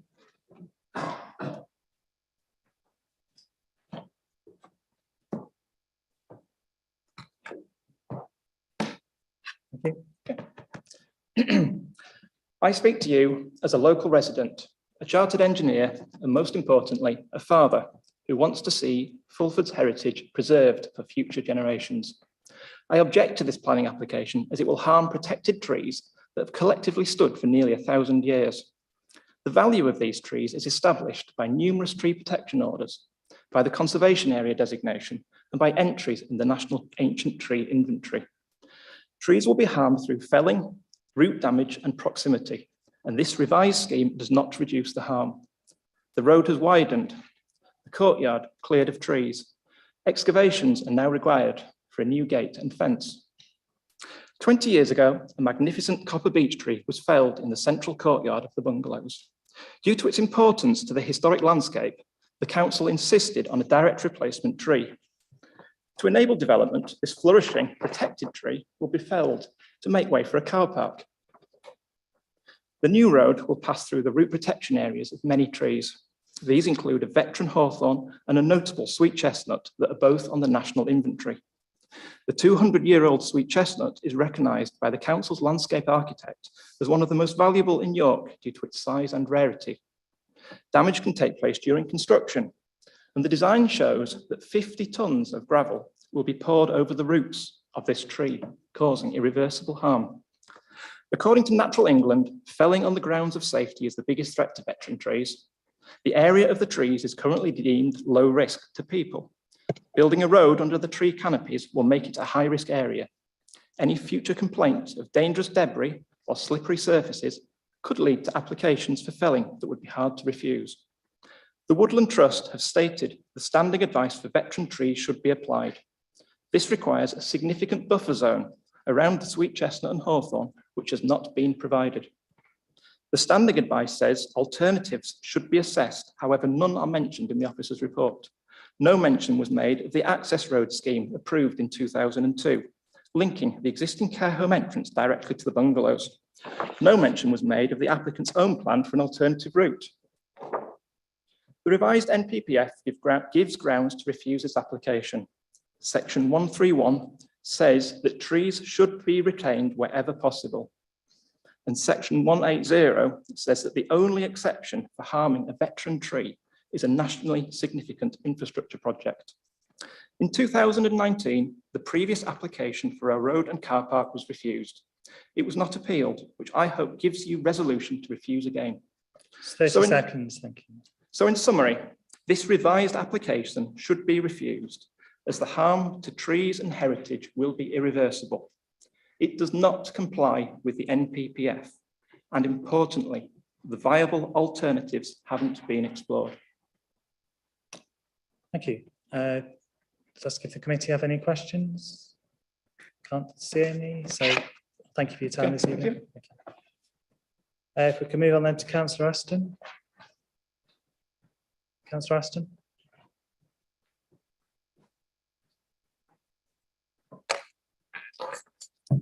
Hello, Chair. Sorry, you've caught me out because normally the ward council is the last one. So bear with me 2 seconds. Thank you. Thank you very much, Chair, and to committee members for allowing me to speak. I've spoken on a number of different occasions regarding various planning applications for Connaught Court. And as the ward councillor and a Fulford parish councillor, I wanted to take the opportunity to echo many of the points made by local residents and the parish council, some of which you will now hear after me. And I know that you will take those views into account when you consider the application.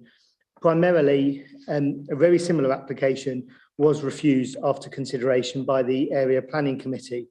With such little change and following that refusal, although I support the principle of bringing these bungalows back into use, I hope that you will make the same decision this evening. I'd also like to summarise a few of the points, highlighting the general sense of concern within the local community. It is clear that there is concern regarding the impact to the local conservation area. This includes that structures such as the bike store will be prominent and that there are no detailed plans, elevations or materials for these structures here to give the information that is needed. The same concern is also held regarding the proposed car park and its impact on the conservation area. Previously, an alternative access route was put forward and representations were made that that potential route with a slightly different location and to an improved standard would cause less harm to the historic landscape. The proposed access road, due to the environmental constraints, will be an unlit single carriageway with the surface being gravel. The same road gives priorities to vehicles rather than to pedestrians and cyclists with no footpath. Given what you've heard about Fulford Park, this feels unsafe, particularly with the volume of traffic and parking in the local area. Finally, residents have commented about the potential impact of some mature trees in the location, and residents I know have asked to see an updated tree report, one that takes into account the consequences of relocating the gate further into the park, which will pose additional risk to the trees when the heavy-duty gate is installed. As mentioned, I hope that the committee takes on board those issues and the previous refusal and the points that you've heard from speakers this evening. Thank you. Thank you. I'll just ask if the committee have any questions. I can't see any, so thank you for your time. We could move on now then to Councillor Julie Kaprowska, and apologies if I've... You're speaking on behalf of Fulford Parish Council. Yes, I'll go to him. Okay, right, okay. So, yes, heritage and conservation as well as wildlife are the concerns of Fulford Parish Council in relation to this application. An almost identical proposal was refused in 2019 and the same grounds apply now. The case officer states that the previous proposal was refused because the public benefits of bringing forward the housing proposed do not outweigh the identified harm to the conservation area, parkland and trees. Little has changed. The proposed changes are very minor and are therefore insufficient to justify a change of heart on the part of the committee. 10 parking spaces have been reduced to 5, but the total area given to parking is only slightly smaller. It still entails the removal of the garden courtyard with a healthy, good-sized beech tree. The Conservation Officer states that the parking area would still be essentially incongruous in the landscape, and the development would therefore continue to represent less than substantial harm to the heritage value of this part of the conservation area. An application to restore, extend and bring back the housing into use was approved in 2016. The recent applications add the parking and the access road, which are the prime source of identified harm. The Parish Council believes that the public benefits afforded by the houses can be achieved without this harm by implementing the already approved application. The proposed road has been made wider, encroaching further on the root protection area of trees, including one designated as notable and one as veteran. Yet it's not just individual trees that matter. As the landscape architect points out, the parkland as a whole is a community asset. The Fulford Village Conservation Area appraisal of 2008 made this point. The conservation area will give more comprehensive protection to the trees and their landscape setting than can be achieved through individual tree preservation orders. The risk to individual trees is a risk to the whole parkland, which is more than the sum of its parts. The applicant suggests that fewer parking spaces mean that the access road will carry less traffic. However, the presence of the road and traffic within the parkland will damage its very nature, and the houses can be accessed from other entries to the site. The gates would permit occasional emergency vehicles to cross the grass without changing the character of the landscape.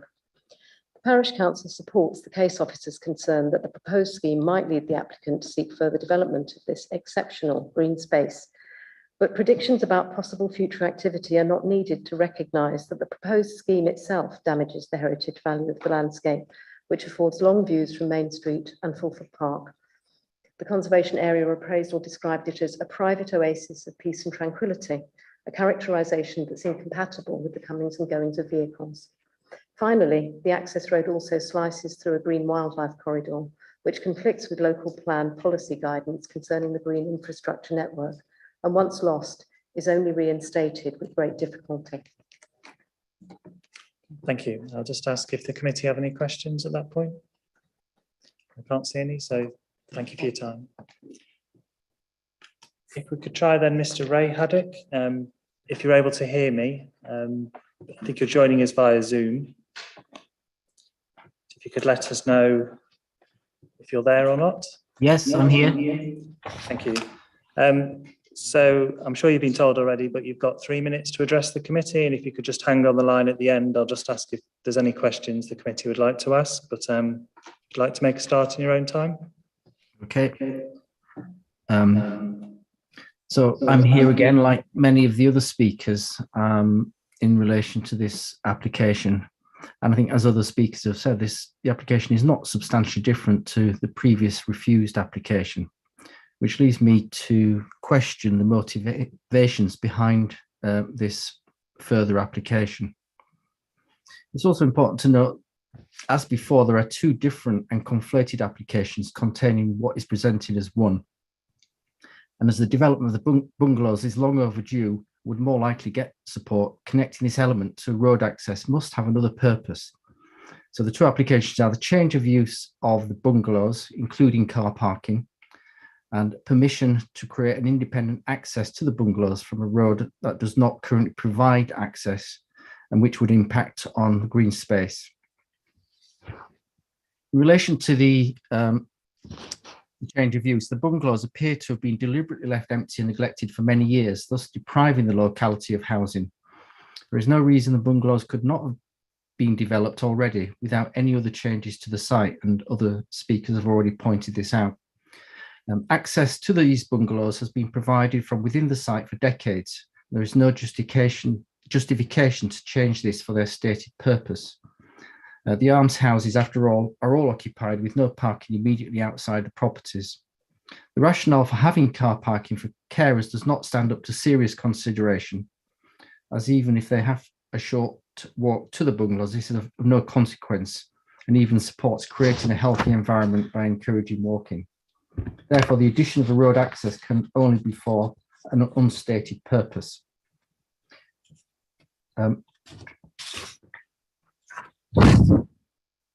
So the second part is related to the new access road to Fulford. I think what I find very disappointing is that the main rationale for allowing this development to go ahead from an ecological point of view is that it doesn't create any significant harm or damage to the ecological environment or the green space.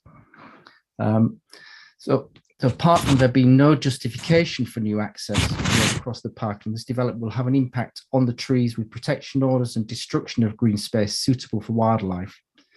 The ecology report confirms the barrenness of the site and its management in a way that has actually been destructive of biodiversity. That's 30 seconds, thank you. Right, and quite remarkably, this seems to be used to support the case for further destruction of the environment. It offers no enhancement to the area of important ecological sites to which it is connected.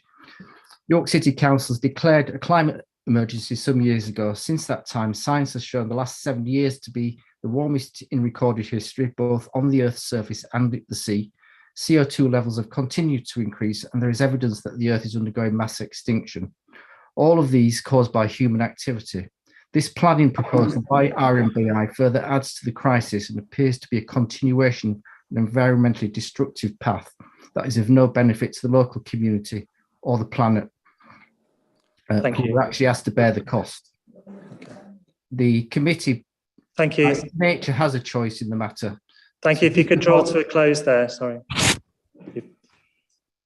Thank you. I'll just ask if the committee have got any questions. I can't see any, so thank you for your time this evening, and you should be able to continue watching on the council's YouTube channel. Okay, thank you. Thank you, thank you. Next then, if we could move on to Mark Nelson Swift, who's the Property Director of the RMBI, also joining via Zoom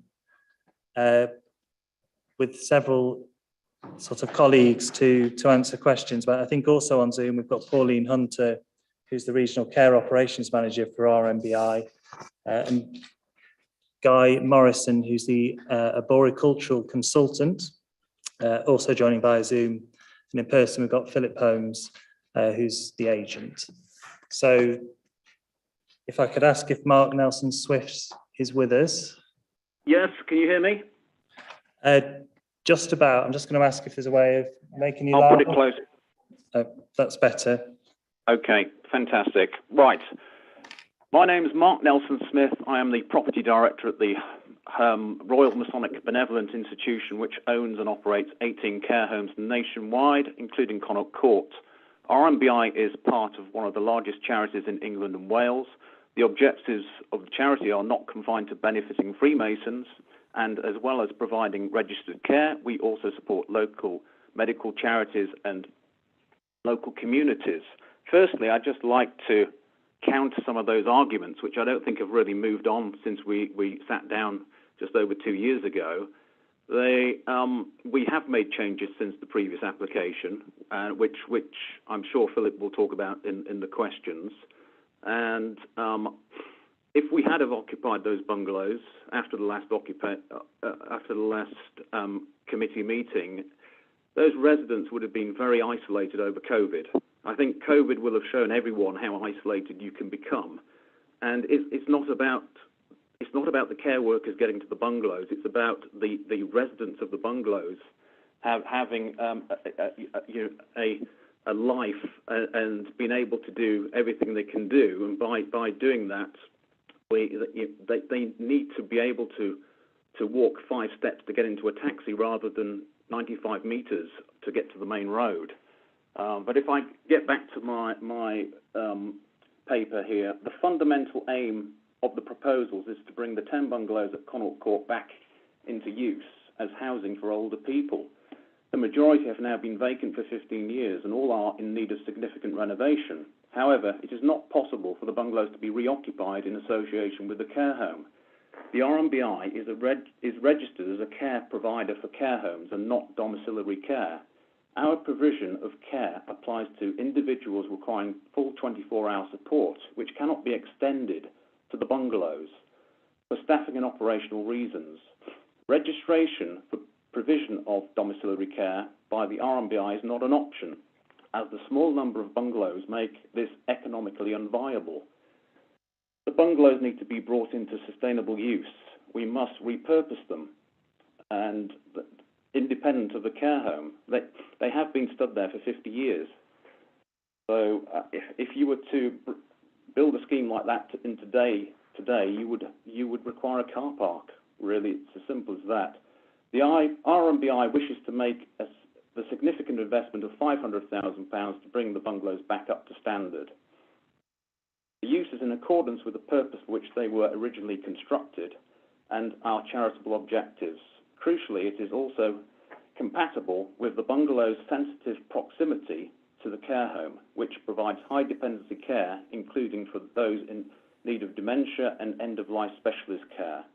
Our objective is to create a small community for 20 older people, but we do not want residents becoming isolated as their mobility decreases and their care needs increase. We want them to enjoy as independent a life as possible for as long as possible.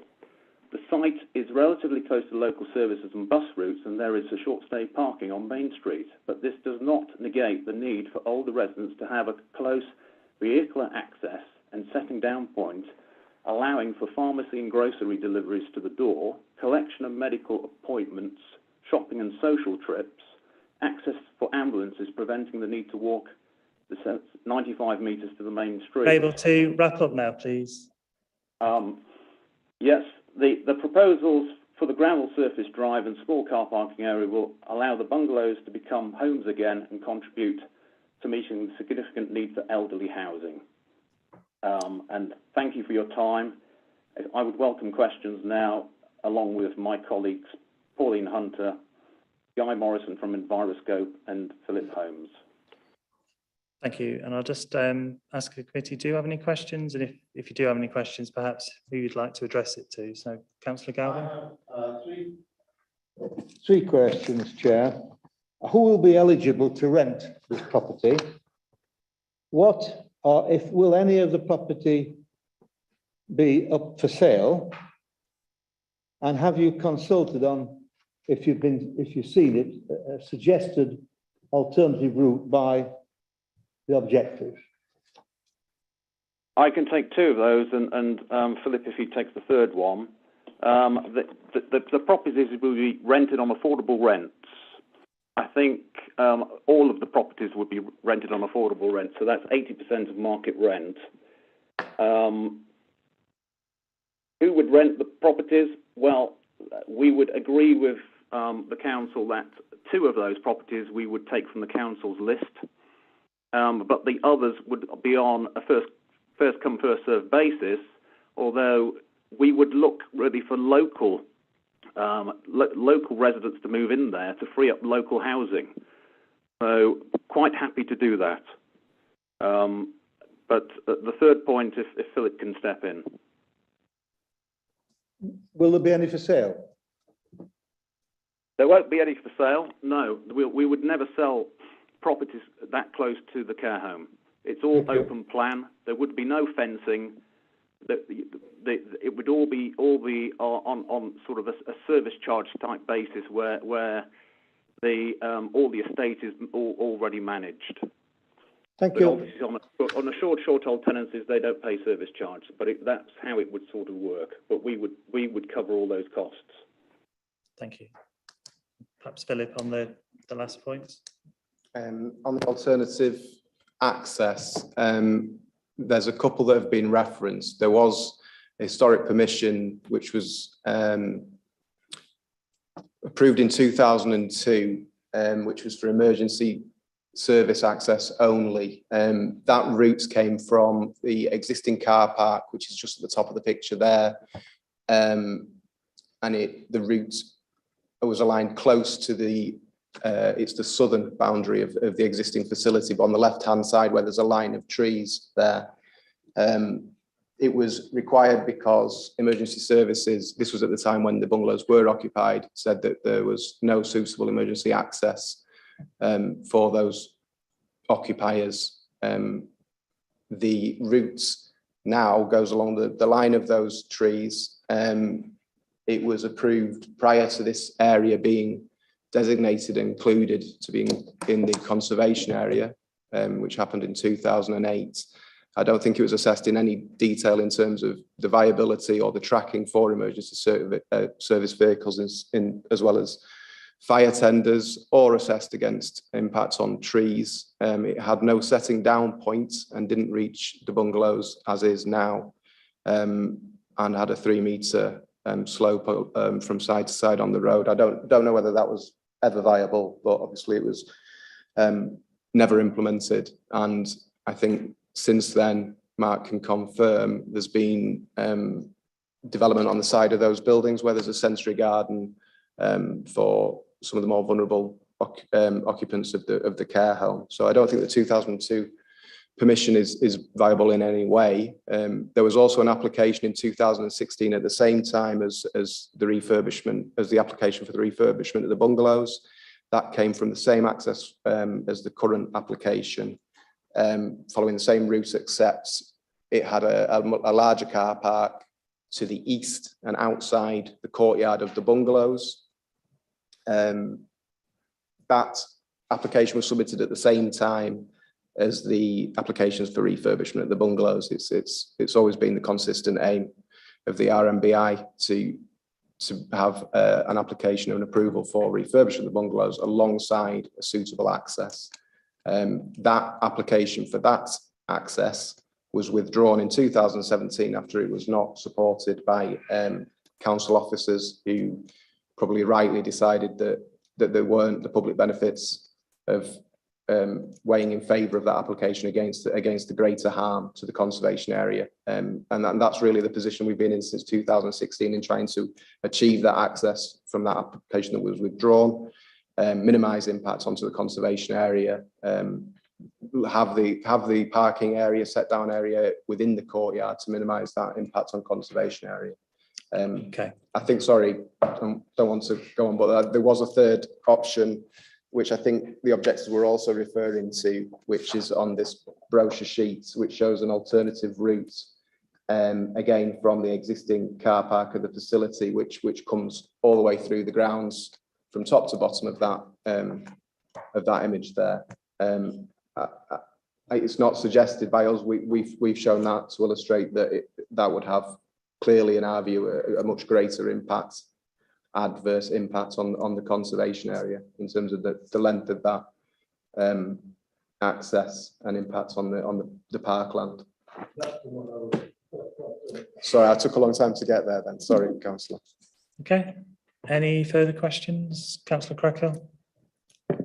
Thank you. So just to follow up on that, what you're saying is that this route that the applicants have shown on here, this pink route, you haven't really investigated at all as an alternative? No, route. Is that what you're saying? Yeah, we think that has a much greater impact on a number of the objectors are saying that there is harm from this route from Fulford Park. If that's the case, I fail to see how that route would not have a much greater degree of harm on the conservation area. It also is unclear how this would access into, you can see from that image there, into the courtyard where we require a set down point for the occupants, which will increase their mobility and extend their independence. So you've made that assessment in the context of the conservation area appraisal, and yeah, that I you think believe that area at the side is more important to the parkland, setting of the parkland than the parkland area that fronts onto Fulford Road? No, I think it will have a greater impact, and as I understand it, that's also the view of council officers. Right, yeah, okay. Okay. Any further questions? Go on, Councillor Crackhill. Sorry, got distracted there thinking about that particular thing. I just wanted to ask you that one of the speakers also mentioned why you don't believe that, I mean, why you can't service, why the bungalows can't be serviced through the existing building from the car park that would be accessed from, is it St Oswalds Road? So, because you have two of those bungalows are being used at the moment, aren't they? So how are they being accessed? Well, those bungalows have been occupied independent of the care home. I think that one of the comments was that they've been used in association with the care home. I don't think they have. It's probably a question for Pauline from the RMBI. We put in substantial evidence in the application as to why the bungalows can't be brought back into use in association with the care home. So Pauline, I don't know if you can hear me to pick up that point. Yep, I can hear you. I think it's already been said by Mark that Connaught Court's registered with CQC to provide personal and nursing care for older people residing in the care home. We are not able to offer services outside of that, which would include servicing people who live in the bungalows independently or who need care for their own reasons, and that would be organised separately. So our key focus is to look after the residents who live in the care homes, and all of our resources have to be focused on them for very clear reasons. So we cannot look after people who live in the bungalows as well, and let alone give them access through the care home, which is for vulnerable adults. Right. Okay, Councillor Crackhill. Yeah, I mean, I suppose you touched on this in the last few words you said. I think I understood the bit about it's in the paper about why you can't care directly via the care home yourselves. But I was really asking about that access through. Could a reputable care provider still not arrange to have physical access through the care home? I would say not. Absolutely not. We can only focus on the residents that we are responsible for caring for. Okay. Thank you. It can't be thoroughfare for those 10 bungalows to walk through the care home to get services. Okay. Councillor Crawshaw, did you? Thanks, Chair. Yeah, it was just a quick. I just wanted to understand, and apologies, I'm not sure if this is a question for the agent, the applicant, possibly for officers. I just want to understand this planning history. So there was a 2002 application which had an access route which was approved, I think I heard you say. And then there's a 2016 application which was approved to refurbish, but that wasn't implemented and presumably has now expired. I'm just trying to understand the history, and essentially what I wanted to get to was, have we previously approved an access route, and where was it? And if we previously approved refurbishment of the bungalows, why were they not refurbished and brought back into use at the time of that approval? Okay, yeah. The 2002 application was for emergency service vehicles only. It was approved. It was not implemented. It predated this site being included in the conservation area. It wasn't assessed in any great detail on the basis of that, and is not viable now, and didn't include the setting down point. The 2016 applications for refurbishment of the bungalows were approved. The RMBI have sought to protect that permission, so they've implemented it, and it's valid now in perpetuity. They can implement that at some point. However, it's always been the case that they would like and see as essential to include a viable and suitable access. And there was an application at the same time for an access drive and car park, which was out with the courtyard. That was withdrawn in 2017 and not supported by officers because of the impact on the conservation area. And that's pretty much it, I think.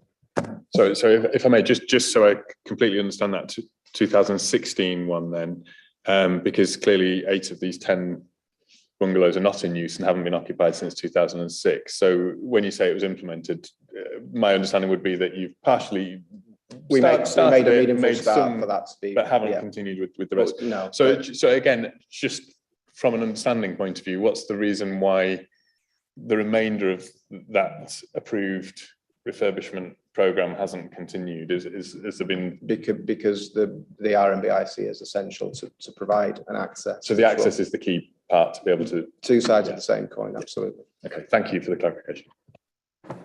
Okay, I can't see any further questions there, so thank everybody for their time this evening.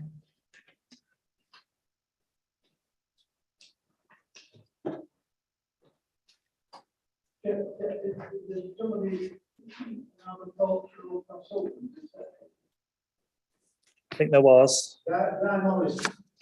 He was via Zoom, but Much made. This meeting and the previous meeting of damage to tree roots, which I don't accept. Often that kind of damage spurs the tree roots to regrow and redevelop. And one looks down the main roads of the city where the trees are on the side of the road, they've been there for donkey's years. I wonder if the arboriculturist would like to give his professional opinion on this issue as it is on the proposed red line, whether there would be any serious damage to the roots of certainly the 2 trees that on either side. Okay, if you're still there, Mr. Morrison, if you could very briefly, I think there is. I am, yes. Hello there. Yeah, I mean the roadway's been designed specifically to avoid damage to roots. It's a non-dig roadway, which involves laying essentially a sort of a series of plastic cells on the footprint of the road, and then filling those with a permeable fill, and then it's got a gravel top on it as well. So basically, it won't involve any excavation down into the soil where the roots are. It'll be laid on the existing ground level, and that's specifically being designed to protect the tree roots. So what you're suggesting is that you don't anticipate any serious damage to the tree roots that are adjacent to the new roadway? No, it's been specifically designed to avoid damage to the tree roots.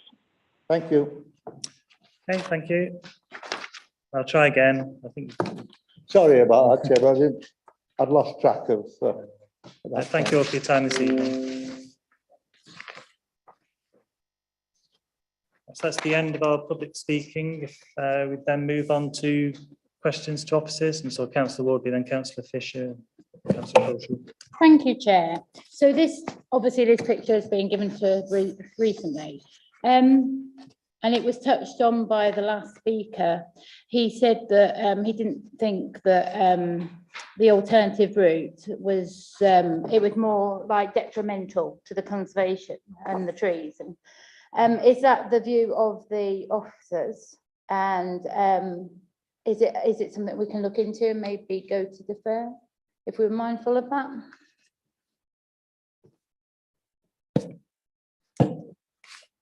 Kevin, if you're there, can you cover that one? Excuse me. Yes, but I understand Esther Priestley is on Zoom. Is that right? That was the intention. That's right. Yes.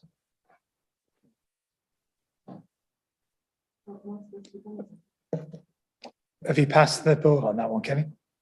Oh well, I thought I had, because I thought there was someone who could run with it a lot better than me. But is Esther not here? That's fine. No, Esther is here. That's right. I'm just going to. I'm just commenting on the line that I've got on this drawing here, and that it quite. I haven't looked at it in detail, but it quite clearly seems a reasonable distance away from the existing trees as per that aerial photograph. Thank you. I don't want to go too far down that rabbit hole because we've got an application before us. Sorry? I couldn't hear that comment. If you could repeat for the benefit of... Yeah, I just said I'm just going on the aerial photograph that's presented before me here, and that the pink route appears to go a reasonable distance outside of the tree cover, the existing tree cover, as per this aerial photograph. Thank you. I think that's all I can say at this stage. That's all I can really say. No, I was just saying I don't want to go down that road. We've got an application with a route and we're deciding that, not whether there's an alternative, different one that might be better. But Councillor Fisher. Thank you. The central courtyard area, which is to be cleared and levelled, in there is a copper beech tree, which I gather is a replacement copper beech tree for another one that was felled. And this one is covered by Tree Protection Order CYC 158/T6. Nowhere in the report does it really give weight to the actual felling of a tree with a TPO on it. And under what circumstances do we normally permit trees with TPOs to be felled?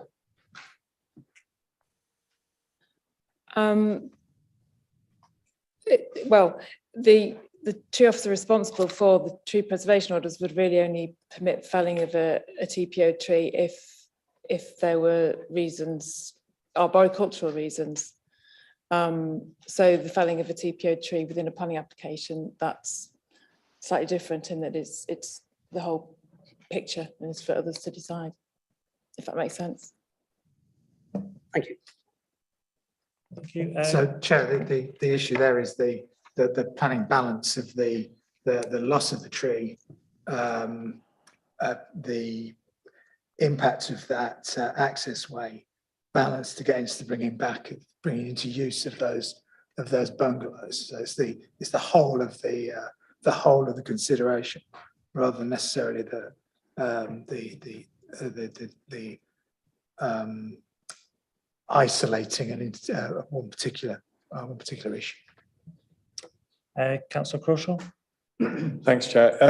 I just wanted to, noting the comments of the applicant's arboricultural expert, apologies for the title, I'm not quite sure, about the fact that this roadway had been designed to protect the roots of the trees. I think this is the first application that I can remember where we've had ancient tree inventory trees. And I just wanted to understand if there was a difference in weight or a different obligation on us as a committee in terms of the treatment of any trees that might be registered on that versus, say, a TPO tree, or our general thoughts about trees and willingness to or wish to protect them.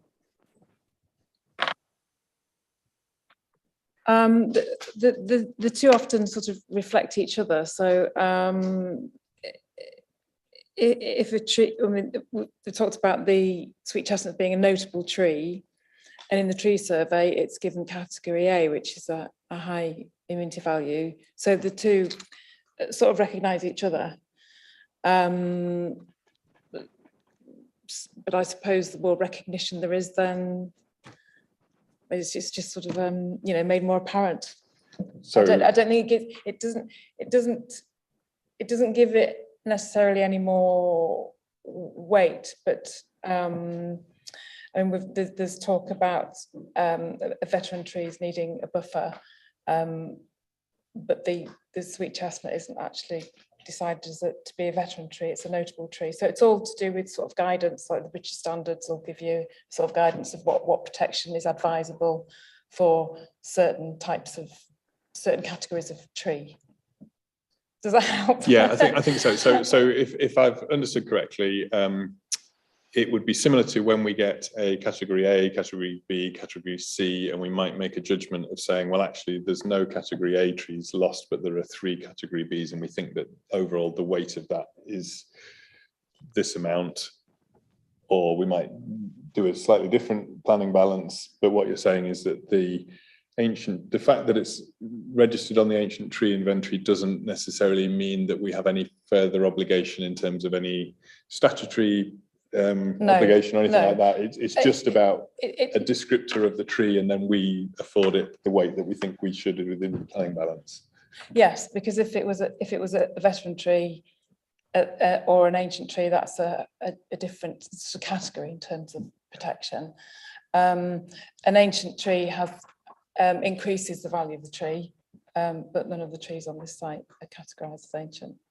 So there are some aspects when it does, but in this instance, it doesn't give it any extra weight. Thank you. Okay, any further questions, Councillor Crackhill? Sorry, I thought I got this noted down correctly, but maybe I haven't. I thought one of them is a veteran and the other one is notable. The hawthorn. Sorry? It's shown as being retained. None of the trees on the inventory are shown as being moved. But can I just ask, I don't know if are these your words anyway, Esther, at 3.9, you say even with the proposed no dig construction, there is a residual risk of harm. So that is the case. Those are my words, yeah. Yeah. So that's your view, that there still is a residual risk of harm. Yeah, because the root protection area is calculated on the dimension of the trunk, and there is guidance that says you can develop over up to sort of 20% of the root protection area. But you have to consider other factors in that, such as the vitality of the tree, the age of the tree, and the type of construction. The next step up from that is a veteran tree, which this isn't, but you know it's close to it. And then that says that keep all construction completely outside of the root protection area. So it's not sort of a hard and fast line, because clearly, you know, over a year or two, you don't go from allowing 20% construction over a root plate to having none at all. But the residual risk is more to do with any sort of construction over the root plate poses a degree of risk. There is a residual risk, and that's largely down to workmanship and operational management, both during the construction and management of the site. Post-construction during operational phase. Thank you. Can't see any further questions, so we're happy then to move into debate and open to anybody willing to make a start. Councillor Crawshaw. Thanks, Chair. I remember this application last time around, and I remember feeling really quite incredulous at the lack of weight that was given to the public benefit of this application, because I think that it's substantial, and I think it's very, very clear that there is a real need for this type of accommodation to be available in the city. You only have to look at the waiting list for housing. You only have to look at the dire situation with adult social care. We clearly need accommodation suitable for an aging population. And with that comes needs for that aging population, and access and accessibility is a clear, significant need. And I'm not going to bring up the discussions that we've been having over the last few weeks in any detail, other than to say that we have all grappled with the understanding that people do need to be able to access the city and to be able to get out and about from their homes. So if we're going to have this type of accommodation, it has to be accessible to the people who are going to go and use it. I note and understand the concerns around harm, but you know, at the last committee, I withdrew from an application which was all about harm, and we decided that there wasn't any harm, so we didn't have to weigh the public benefits. I'm not going to suggest that we do that, but I am going to suggest that harm is subjective, and the harm here, I think, is easy to overplay. When this application last came through, I walked past the site a few weeks later, and I couldn't actually see over the wall into the site to see where the proposed route was going to go. So if this is a sympathetic access route through a site, I think the alternatives that have been suggested here are quite clearly, to my mind, twice as long, twice as harmful. If we've got the assurances around the protection to the trees that might come into you know, some sort of potential risk with this access route, then I think that for my mind settles my concern around that. And I think I would agree that, you know, this is not going to be a road that is going to be used a lot. So the number of vehicle movements aren't significantly going to impact on the local area, I would suggest. And if there are issues with vehicles on, apologies, I think it's Fulford Park, the road that this would be accessed from, then I think that can be dealt with in a different way that doesn't involve anything to do with this, you know, their pre-existing problems. This application in and of itself, I don't think is going to significantly compound those problems. And so, you know, I think exploring things like Res Park, exploring how the lining on the roads is, you know, in terms of who needs to actually access those, are ways that you manage that. But that shouldn't be given as a reason for refusal for this application, which I think is a good application. And I would just also note the environmental concerns that were raised by one of the public speakers. I think actually we also have to think about not reusing. You know, these are buildings that exist, and actually making use and reuse of existing buildings is a really strong positive if we're having environmental concerns. So really, I have no hesitation in moving approval for this, and I would hope that the committee members will support me on that. Okay, Councillor Galvin. Chairman, I'll second it. Much of what I was going to say has already been said by Johnny, although a bit extended, as it were. Chair, there are basically what I see as three, if you like, acceptable or reasonable. No, that's the wrong word. There are three reasons of objection. One is the loss of the Copper Beach and that little bit of parkland as shown on this photograph. And that's sad. That's very sad. But having said that, it would be even sadder if an elderly person in one of these homes was taken ill and they couldn't get near with an emergency vehicle to get them out, be it fire or health issue. So I'm reasonably relaxed about the loss of. I don't like it, but I think the alternative is you can't go ahead with this design without reasonable access for the sort of people, at the age of people who live here. The other one is this business of tree roots. Chair, I have done a bit of research on this, and as some of you may or may not know, It's one of the areas that I trained in many, many years ago. And I don't accept that there will be any serious damage to the tree roots whatsoever.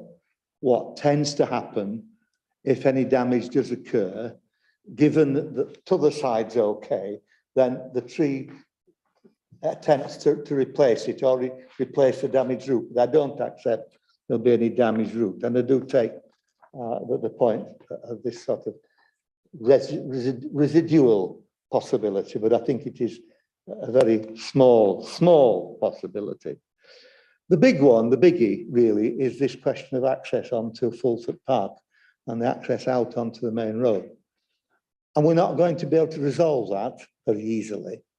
My own view would be, you're not going to get a convoy of vehicles in and out to this complex every hour of the day. Yes, you're going to get a bit of movement.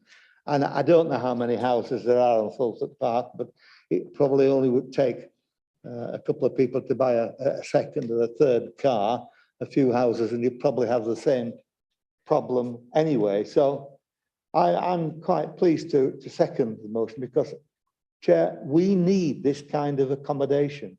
It is desperately needed. And this is why one of the questions I asked about how they were going to be dealt with, because the last thing I would have wanted was for them to be sold. I wanted them to use for what they were intended in the first place and brought up to modern day standards. So I have no hesitation in seconding Councillor Crawshaw's proposal.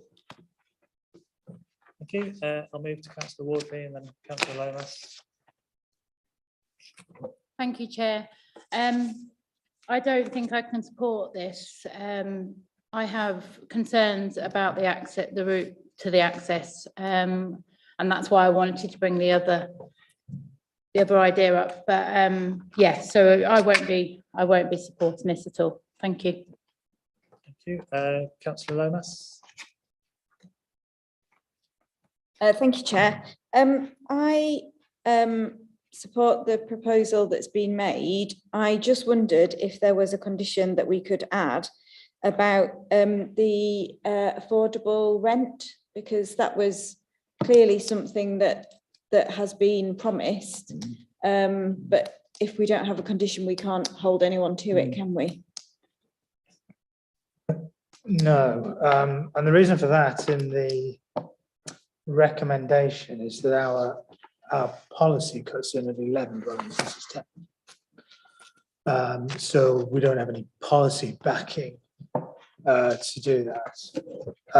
It is I guess it is an offer from the applicant. It's rather if members feel that that the offer of affordable housing is an additional planning benefit, then that might be something that that could weigh in the planning balance. Okay. But as I say, it doesn't form part of our policy requirement. Go to Councillor Crawshaw as the original proposer. I would have no personal concerns with. I think it's a tricky one. I think the applicant quite clearly said that they intended for all of these to be let at an affordable rent, and so I think that clearly weighs in the planning balance, and I'd be happy to have that. It's just whether or not we think that that's a reasonable condition to put in there, given what Gareth has just said about the policy aspect of things.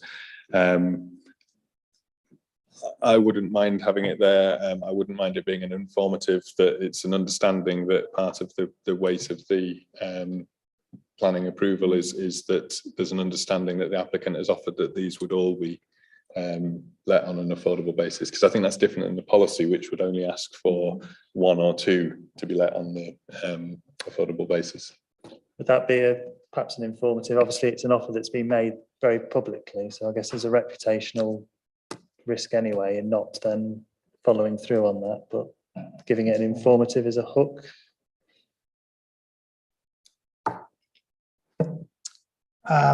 Well, an informative is there is no enforceability available to the council if that changes.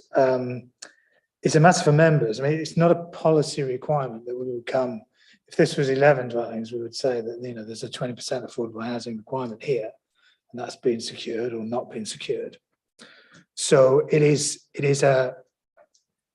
an issue of planning balance, sort of outside of the policy, in terms of if members feel that the elderly person's housing, plus the fact that it can be secured as affordable, are the planning benefits that outweigh the less than substantial harm that's in the report, then it would be reasonable to secure that through the planning permission, in my view.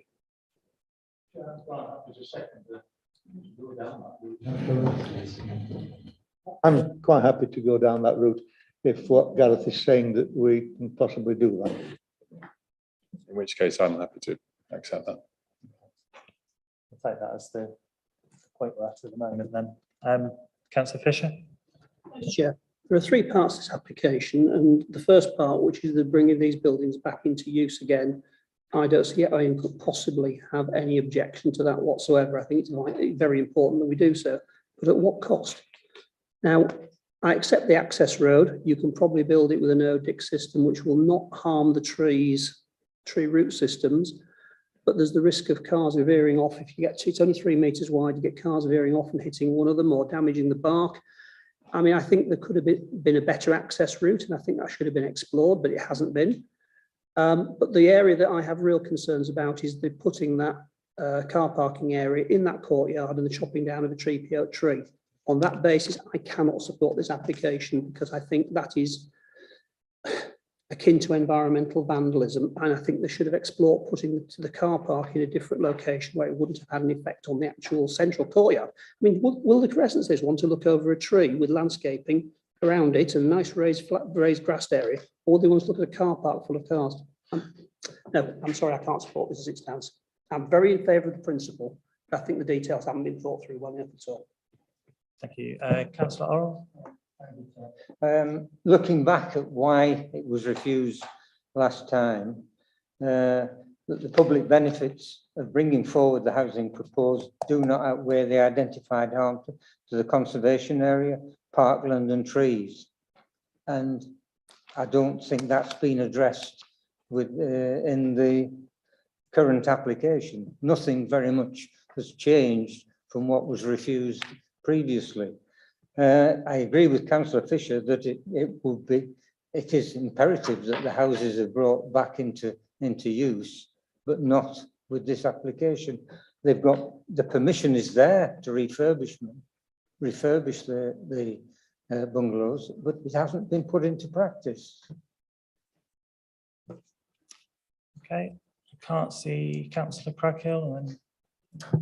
Just very briefly, I think I would take a similar view to those recent comments. It is obviously very desirable to bring these bungalows back into use, but I'm really concerned about the impact of this access road, both on trees and, as Councillor Fisher said, the location of the car park could have been done differently, and I'm not convinced that an alternative route has been fully investigated. So I can't really support this particular application.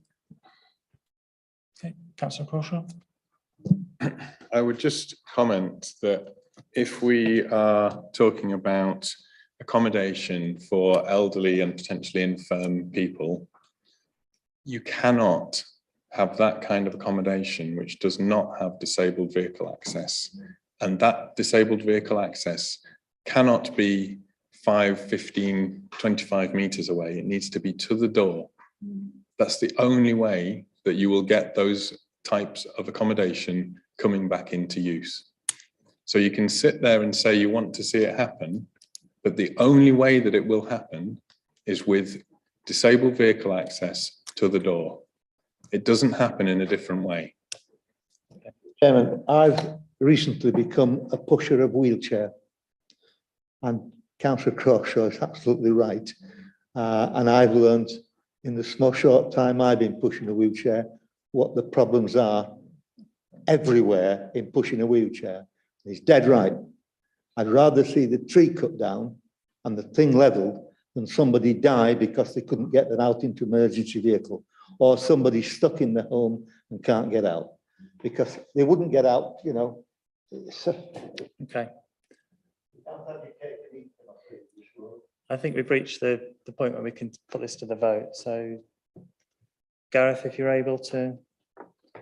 The chair's been, approval has been moved subject to the conditions in the report as varied by the tabled updates for members. And then can I see all those in favour?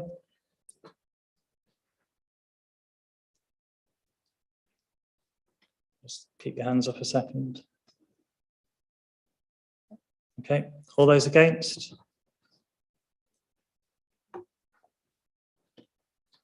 There's no abstentions, I think, so that's 7 for and 4 against, so that is approved. Okay.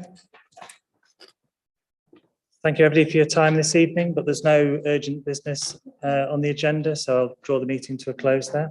Thank you.